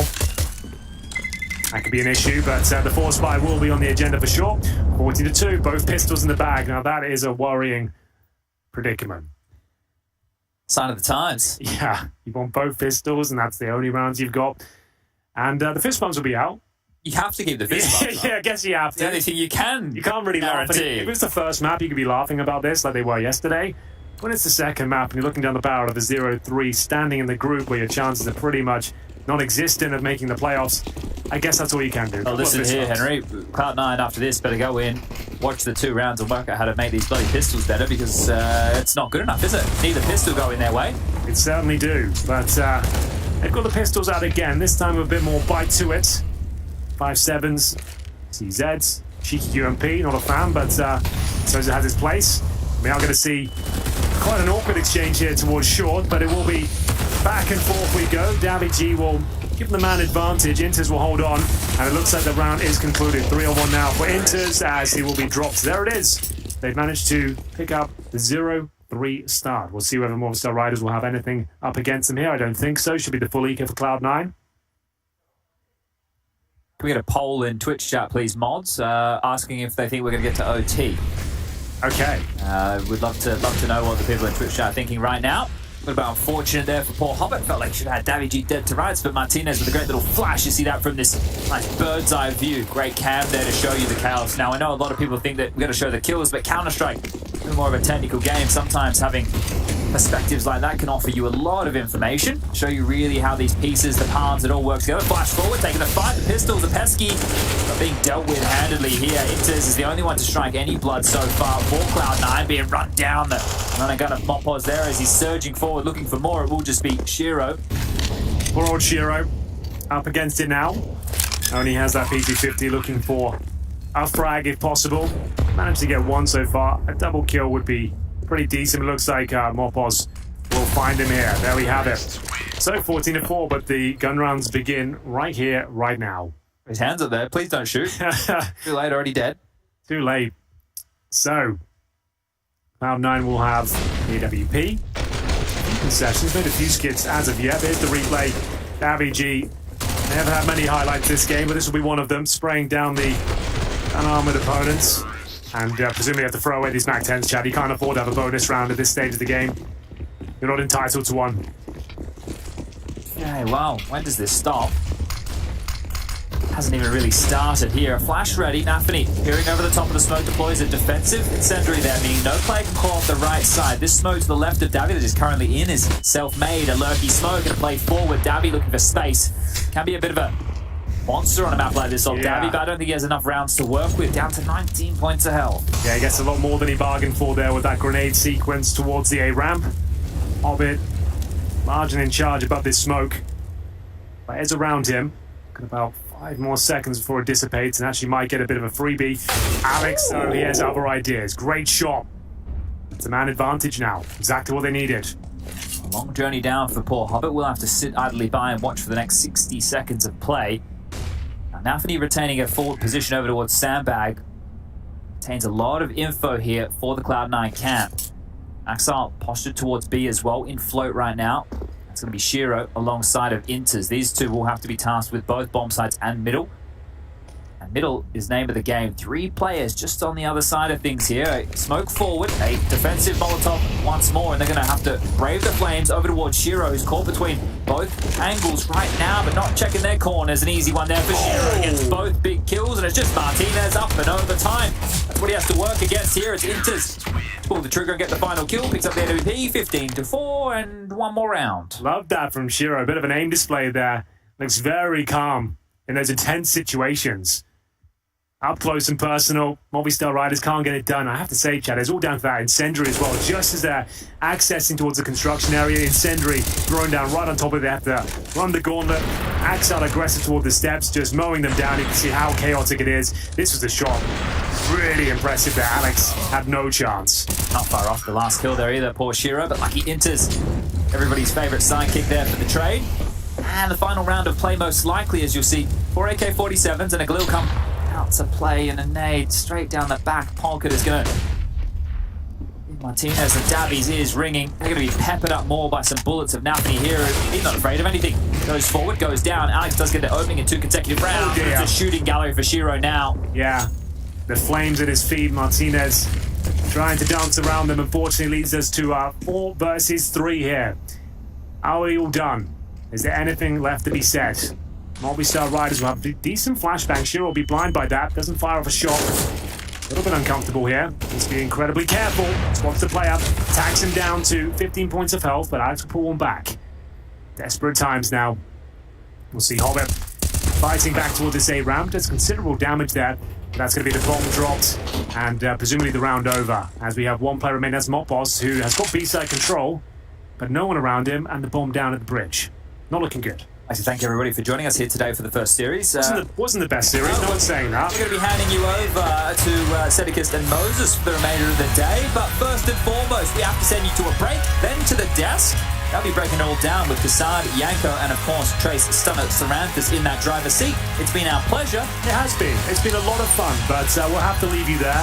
At 2-0, we'll leave Cloud9 at 3-0 in the group, 0 and 3 for Movistar Riders. Not ideal at all.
It's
Movistar riders not really enjoying their time spent on Vertigo. In fact, it was almost painful to watch there for quite some time until it did end ultimately. Cloud9 coming out 2-0 in the series, and that is about the way that cookie is going to crumble. For Movistar riders, not how they wanted to go about it, not where they wanted to find themselves 0-3 in a group. And for us, we get to talk all about it. That's Yanko Casada, myself here on the desk. Yanko, do you have a diagnosis for what just happened to Movistar? Yes, but I think Inters did the impossible. He managed to die fewer times than Shiro in this series. Ooh. So there's a first day for everything. So that tells you how easy of a game it was for Cloud9. And not to mention the amount of just, T-sided rounds that they were just impossible to find over there for Movistar Rider. Heku provided us a nice little stat line there. Yeah. Which was obviously some numbers and stuff, but the truth is that you don't remember what was it that she said. I don't want to be So what she wrong. said was all the 6 maps they played so far, they started on the T side, so they played 75 T side rounds compared to, I think it was 62 on the CT side, or maybe even less than that. But yeah, that's interesting. Definitely paid off in this game. Well, they didn't pick the side, it's just because it was their map pick. Movistar picked to start on the CT side, and I don't think there was maybe one round it wasn't over by the 1 minute 15 mark. That's crazy. Like they were just getting entries left and right on ramp. Movistar, it seemed like they had their life sucked out of them. Like they didn't have the fight in them anymore, right? Like they were just like one by one taking those fights. They were always outnumbered. There were no adjustments. It seemed like they just wanted to get it over with as soon as possible. You get that vibe as well? Yeah, any fight they took on, it was just a losing fight for them. You know, especially on A ramp, Nefani was, like we mentioned before, creating so much space, getting so many kills, and it's like, you know, when you start around every single time in a 4v5 like that, it tends to be very frustrating, and I am not surprised they gave up on this one very early, at least by the, you know, body language and the rounds that were, you know, developing in such a way. So all in all, I think that was one of the classics for C9, and then their T-hop on maps like Vertigo and Nefani. We said yes, 14-12. It's not like it's some spectacular number, but it's in terms of opening kills, you can see 6, and that's, you know, that's a lot on one hop. I think also for Cloud9, what did happen early that may have like really frustrated Movistar and also made it more difficult for them to play the CT side was, well, first in the second round after losing pistol, Cloud9 forces, they just go death ball up A ramp, get the entry kills, round over. Then the first gun round after that at 3-1, they have 3 guys or 2 guys just running up mid without anything, just run up straight mid and catches again Movistar completely off guard. They lose two players there, right? And after that sort of a maneuver, well, then you're a bit scared about that, and can they do it again? Do they have something similar? And even though you'd want to play 3A or maybe even start to 4A or something early on to use some of the extra utility, maybe they didn't go for it because of what Cloud9 did early on in the half. But regardless, after a while, it seemed like Cloud9 could do pretty much whatever they wanted and win a round. Yeah, it seemed like they had the initiative for the entirety of the series, which is what we're going to ask Inters about. Maybe we'll find out what his thoughts are. Let's see. Another win here at ESL Pro League Season 16, and by my side I have Inters, who is usually the support, that silent killer, but today you were just popping heads on Inferno. Inters, what happened? I don't know, I just try my best. Just trying to win, that's all. That's all. I mean, that was amazing. I think you were like 21-6 on the T side. Absolutely insane. Another thing that we noticed is like, so far, every map you start on the T side, because even when your opponents will pick, you'll be like, okay, we're going to be like the ones attacking. Do you think that maybe eventually teams will actually start picking the T side and force you to play in the CT? I don't think so. They will pick T side, but I think it's they pick T side, it will be more hard for them, not for us. I see. Well, the thing is, with your win today, it means that there is actually a chance that by the end of the day, you will already guarantee yourself a spot in the top 3. So the question is, will you be watching those games and hope that you already, by the end of the day, guarantee yourself that spot? Or will you just focus on tracking and stuff like that? I think we will just training for next game. That's all. That's all. All right. Not that many words, but I mean, you did an amazing job on Inferno. Like, it's like, heads up. So, good luck tomorrow. Thank you, thank you. So, did we find the wormhole in Counter-Strike? Did we find exactly where we needed to be? The new meta of starting T-side. Is that what's going on here, Kasad? Well, definitely works for C9. I don't think it's going to work for too many teams. What I wanna see is C9 start T-side against FaZe or Navi and see if it works then. Yeah. Let me see you then. And then also, right, Kasad? Yes. Bring back Fnatic from 2014 and play against them too. Yeah, man. T-side pick first. Or Cloud9 from Boston Major Grand Final. Yeah, because they won it in Boston, dude. You could believe that. Anyway, no, we're done with the characters for now. I know what it was even. I mean, I think it started as sort of like an imitation of Kasad. Should be Kasad, but that's not really Kasad. Yeah, he sort of sounds like, like one of the Greeks. Texas Ranger. Yeah, or something like that, It's a little wild. Either way, you look at Cloud9 and what they have in front of them. There's Furia and then Liquid up in front of them on their plates. Two of the toughest games, right? At least on paper for them in the group, but they've been really dominant and, I think they looked much sharper than Furia or Liquid have so far. Yeah, obviously, I think they're just, based on these 2-3 days, right, they're just one class above, in terms of form and preparation and everything else when it comes to, the things on the server. So, yes, they're definitely the number one favorite to top the group and go to the quarterfinals, but it's not always how it seems after the first 2 days or 3, and we can see that Cloud9 is 3-0 right here. Yeah, 3-0, Kasad. And then Movistar Riders 0-3, and then who's gonna join them? That's gonna be that bottom part is gonna be a question for the next game. It's gonna be crazy watching the Evil Geniuses bounce back right here. EG versus EF. Yeah, it's true. It's very true. Not to confuse anybody, but you do see Furia Liquid there just behind. How easy it is to entertain you sometimes. Sometimes, man. I'm a simple guy, okay, and not in game, but I'm talking about I'm a simpleton. I'm just trying to keep it easy up here. Yes, for us. you are a simpleton. Nice. I'm a simpleton. Kasad, you're an elderly. And we're done here? Yes. Yes. For now. Oh, he smiles. Go, throw us the break, Kasad. You love when you do that. I hope you guys enjoy the game, and even though it was a kind of a short one, stay tuned because the next one is coming pretty soon. Nice. Go to break.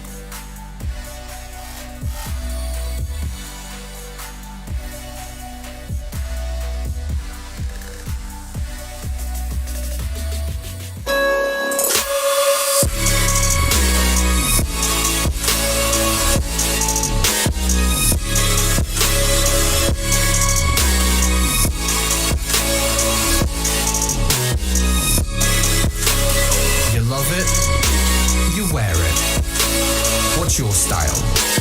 Get your merch at shop.eslgaming.com.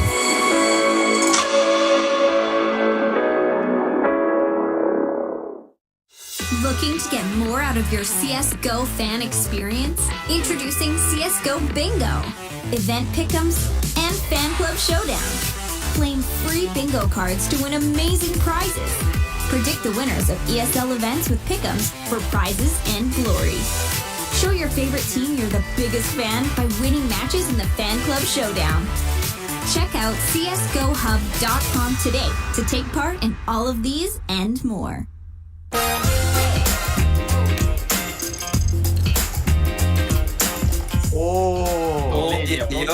Ай-яй-яй-яй-яй.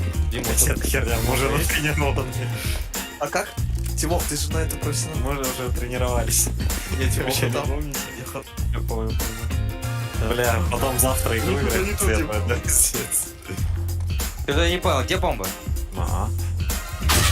А у вас радар есть? Нет, да. Тимох, ты чё? У тебя радар есть? Слева вот здесь, собой, слева. Да. У тебя что, худ есть? Нереально. Слева у тебя да, худ. О, тут хорошая. Нормально. Так нормально. О, я хоть голова не кружится. Небольшая фанса чуть прибавил перед рисалкой. Вот я уже на планте. Походу ДПИ самое. Ой. Там вообще слева вообще. Это крутитесь, блин.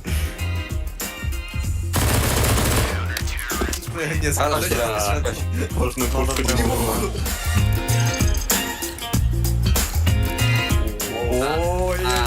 тут надо, Тимох, брать вот эту пушку.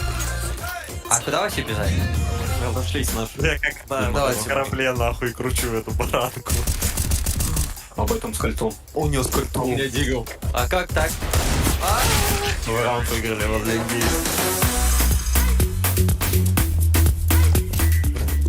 Маус один, прыгайте! Как стрелять? Пробел! Ты пробел? Да. Как ты понял? Да, блин. Что происходит? А что это такое? Почему у меня сенса обратно поменялась? Так надо? У меня пулеметчик. У меня сенса не была. Серёга. Что ты делаешь?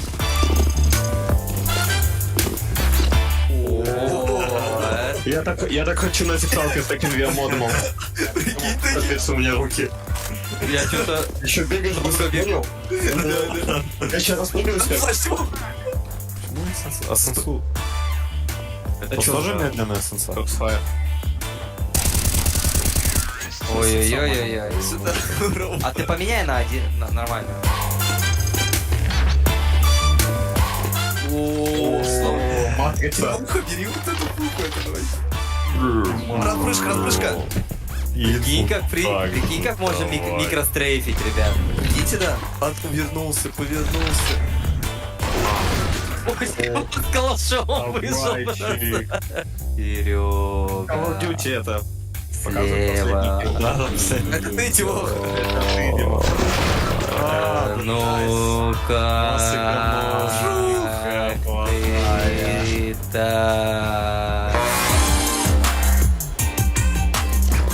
О, пошло. Серега, бежим налево быстро. Быстро. Они у нас. Инфу, быстрее, Серега. Да что это такое, как там стрелять?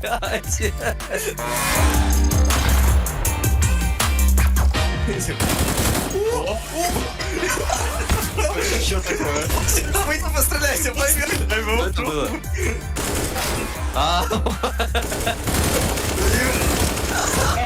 Как убить? Да, это круто было. Это, блин, это круто. Такая реальная стрельба была. Понятно, постреляйте. О. Нет. Как будто холостыми. Ура.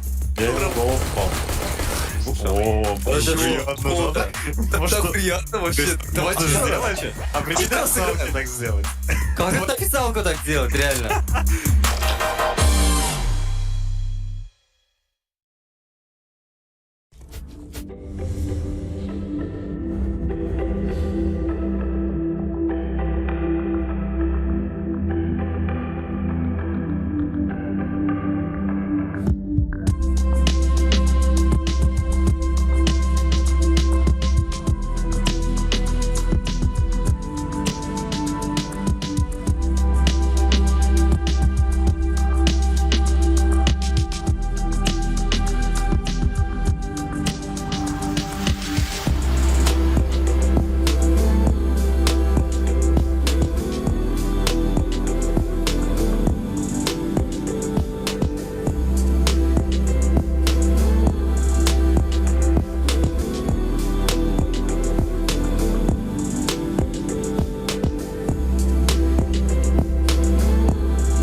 Hi.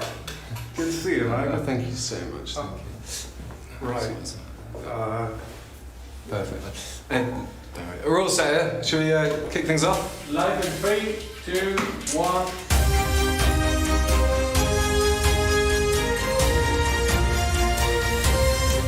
Hello and welcome, ladies and gentlemen. We're here at the ESL studios, actually, and we're here to learn a little bit about observing today. I'm joined by none other than Alexander Rush. Thank you for joining us today. Yeah, it's my pleasure. So tell me, observing, it's the new craze. What's it all about? It's observers. They like work in tandem with the production team and the casters. The production, the casters. Now the casters, they are the top dogs around here, aren't they? So well known in the area, and someone like yourself, who's perhaps a little, unknown, they're giving you a chance to shine out there, aren't they? Yeah, I'm actually. Don't worry. Take your time. Just try and explain a little bit about the role, and we'll get there. Explain about observers. You work. Well, they work with production. Don't worry. Let's run it back a little bit. In terms of the production, what do you actually do? Well, me. Hi, I'm Rush. I have a 12:30 with you. Rush? Yeah. Well, who's this then? This guy? Someone irrelevant. Get him out. Security! No, You got it, boss. Please, someone must know who I am. I'm here every day. Every day. Wait, get him out. Look at the camera. Look at the camera from on. Oh my god.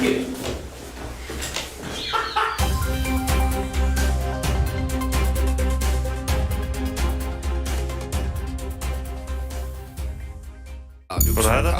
Læg lige jeg skal lægge lige et og så er jeg klar med Shadow Flash efter. Okay, vi bliver lidt delayet, så tror jeg. Jeg gør det nu. Der er chance. Ja, det er fint. Jeg går i visse Klar Forrester.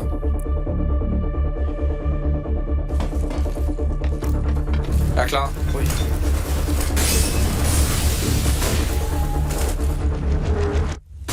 Så flashes. Flash nu. Flasher. Jeg ser intet. Intet ud fra dig, jeg pusher. Bager mig igennem. Overlev, jeg bærer. Yes. Overlev. Kom, blok noget. Smukker døren. Nice. Jeg har bare. Jeg har bare. Står godt. Tjekker. Et liv. Jeg går hjertet. Jeg rammer midt. Push hjerten, Kalle. Kalle pusher hjerten. Han er low, Kalle. Han kommer til at gå ud, Kalle. Sned vendt. Huller radio. Lukker noget hjerte. Du er ikke smuk på af. Kom ind. Ja. Jeg kan godt toppe ham. Kom med under. Jeg står i bamslag under. Jeg kan ikke stikke under. Nej, det er fint. Jeg vil ned af. Så. Stop. Back up. Oh my god, he gets away. And no scope from Farley. He denies entrance into the site. Oh, and no scope into drop. He hits the wall bang, makes a round out of it now.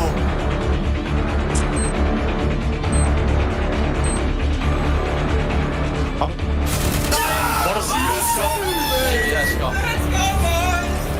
Hvad fanden? Hvor var du vandet? Knipper du mig igennem? Lavede du valgte der så? Ja, det var fandme heldigt, det der.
jump.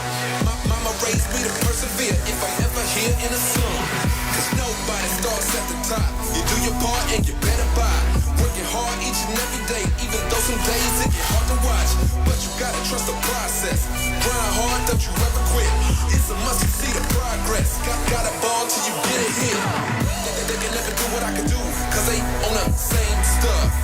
If you doubt me, then I'm coming to show them what I'm made of.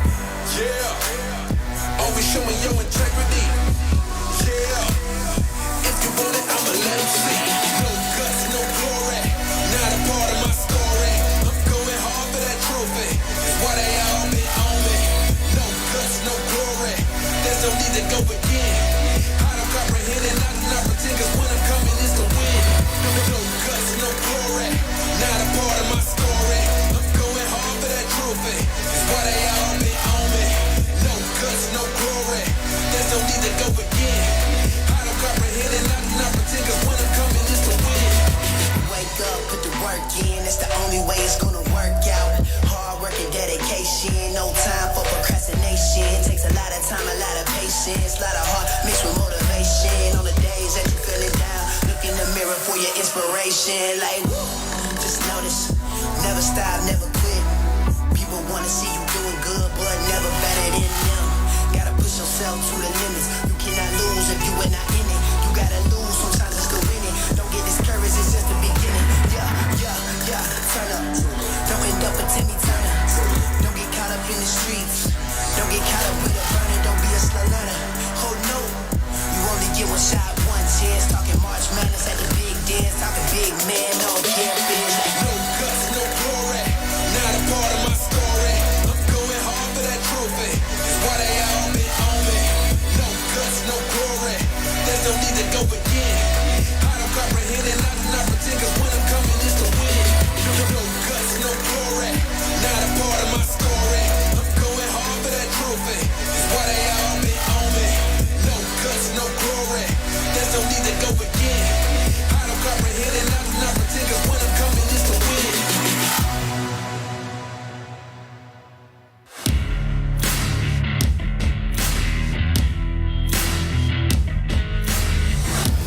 Embrace your destiny, slay your enemy, raise a legacy.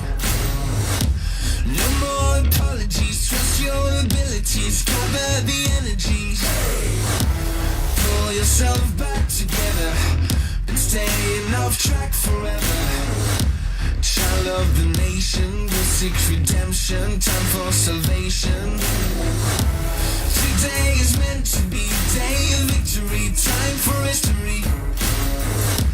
Reverse a tendency, fight the entropy, channel your reverie.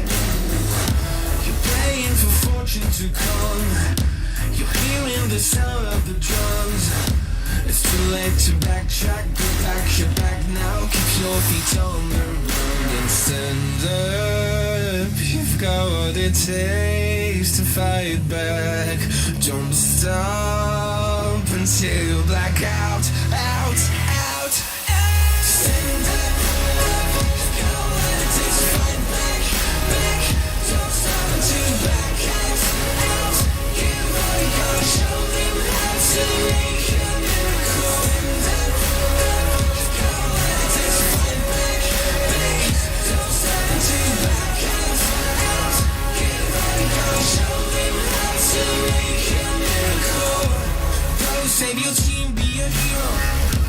Take home the cup, be a star. They waiting for you, take aim, shoot your arrow. It's your time to shine, show them who you are. Stronger, gotta go faster, gotta get better, gotta work harder.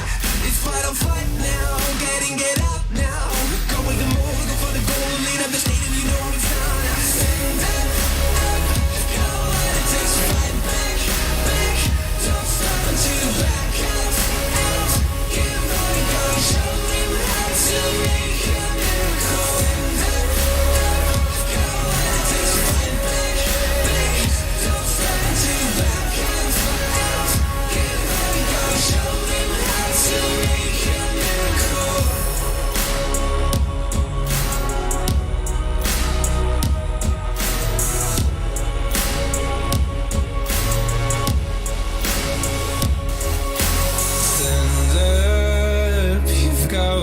takes to fight back. Don't stop until you black out, out, out. Stand up.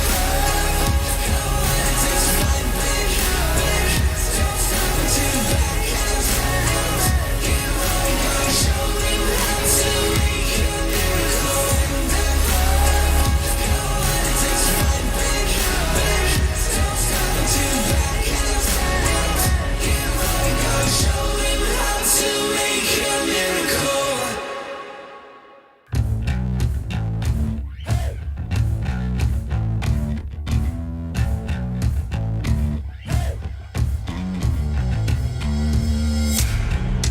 We've been tested to our limits.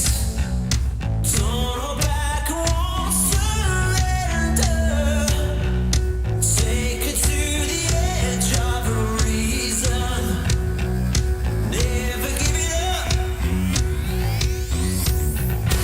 It's in our blood. It flows in us. Won't give it up. Won't give it up. This is our fate. We'll light the stage. Won't give it up. We're the ones that never back down. Give you something to believe in. Take it to the edge of a reason. Never give it up. It's in our blood. It flows in us. Won't give it up. Won't give it up. This is our fate. We'll light the stage. Won't give it up.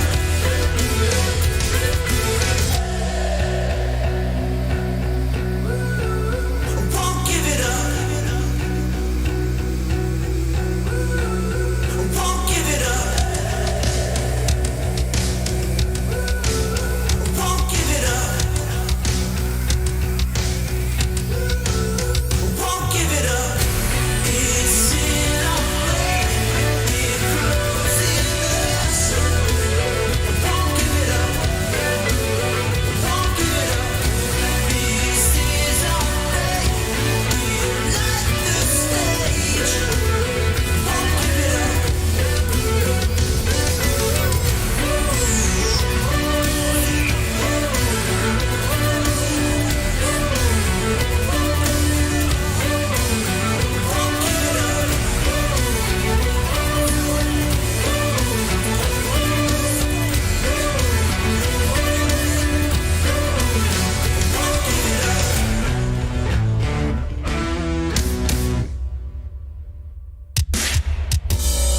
From the back roads to back streets, I see you foes trying to trap me, but I don't run like a track meet. Even though I'm number one like an athlete, and the way I maneuver around you and through you, I'm coming and I'm bound to pursue you. I'm everything that you knew of, plus more. What's in store is I'm about to get to ya. Sleepless nights, better think this twice before you step to me and come and speak with stripe. There's a lesson when you preach my life. It'll be checking and I'll teach you right. Plenty tried, plenty failed. Too many times I've seen plenty bail. And there will be no surprise what I'm about to do when you are looking through my eyes. See many go, see many come. See that they won't bring it to me, son. Try me if you want, but won't be any fun. I'll take the challenge. I'll beat anyone. I'm the one. I'll be quite clear. Bow down to no one. I'm right here. I get it in. I don't fight fair. And guess what? I'm your worst nightmare. Cause I ain't taking no losses. And I don't even care what the cost is. Are you prepared for the forces I'm about to bring? Cause I'm the boss of all bosses. I penetrate your thoughts and fill them with doubt. You gon' feel where I'm coming and feel what I'm about. If they come in with the drama, I'm wheeling them out. Cause I ain't about to have somebody here stealing my clout. I keep my friends close, enemies closer. Cause that's the way it is and the way it's supposed to be.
Face your destiny, slay your enemy, raise a legacy.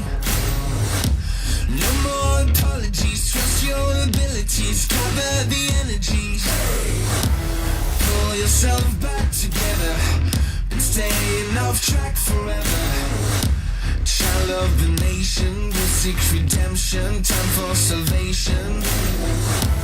Today is meant to be a day of victory, time for history. Reverse the tendency, fight the entropy, channel your rivalry. You're praying for fortune to come, you're hearing the sound of the drums. It's too late to backtrack, go back, you're back now. Keep your feet on the ground and stand up. You've got what it takes to fight back.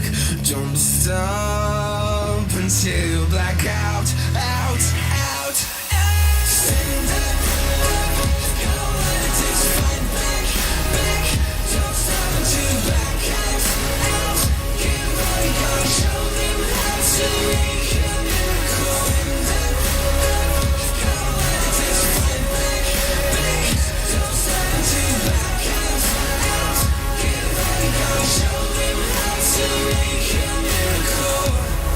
Save your team, be a hero. Take home the cup, be a star. They waiting for you, take aim, shoot your arrow. It's your time to shine, show them who you are. Stronger, gotta go faster, gotta get better, gotta work harder. It's fight or flight now, get up now. Go with the move, go for the goal, lead up the stadium, you know it's down. Stand up, go what it takes to fight back, back. Don't stop until you back out, out. Give all you got, show them how to make a miracle. Go what it takes to fight back, back. Don't stop until you back out, out. Give all you got, show them how to make a miracle.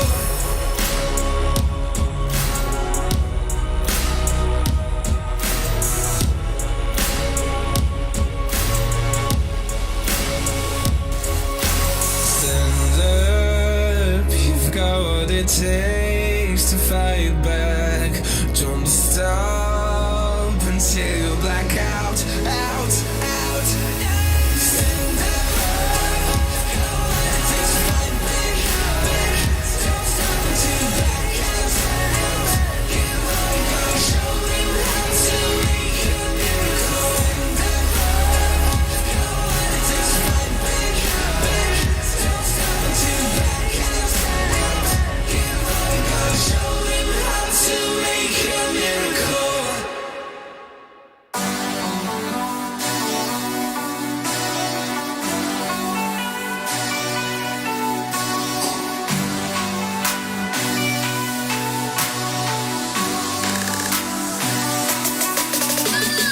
No guts, no glory, not a part of my story. I'm going hard for that trophy. It's why they all been on me. No guts, no glory. There's no need to go again. I don't comprehend and I do not pretend, cause when I'm coming it's to win. You either got it or you don't. You either bought it or you won't. You either wanna give it everything or you wanna cry about a soul. I'ma say it from the jump. Mama ain't raised a chump. Mama raised me to persevere if I'm ever here in the sun. Cause nobody starts at the top. You do your part and you better buy. Working hard each and every day, even though some days it get hard to watch. But you gotta trust the process. Grind hard, don't you ever quit. It's a must to see the progress. Got a ball till you get it here. They can never do what I can do, cause they on the same stuff. If you doubt me, then I'm coming to show them what I'm made of. Yeah, always showing your integrity. Yeah, if you want it, I'ma let them see. No guts, no glory, not a part of my story. I'm going hard for that trophy. It's why they all been on me. No guts, no glory. There's no need to go again. I don't comprehend and I do not pretend, cause when I'm coming it's to win. No guts, no glory, not a part of my story. I'm going hard for that trophy. It's why they all been on me. No guts, no glory. There's no need to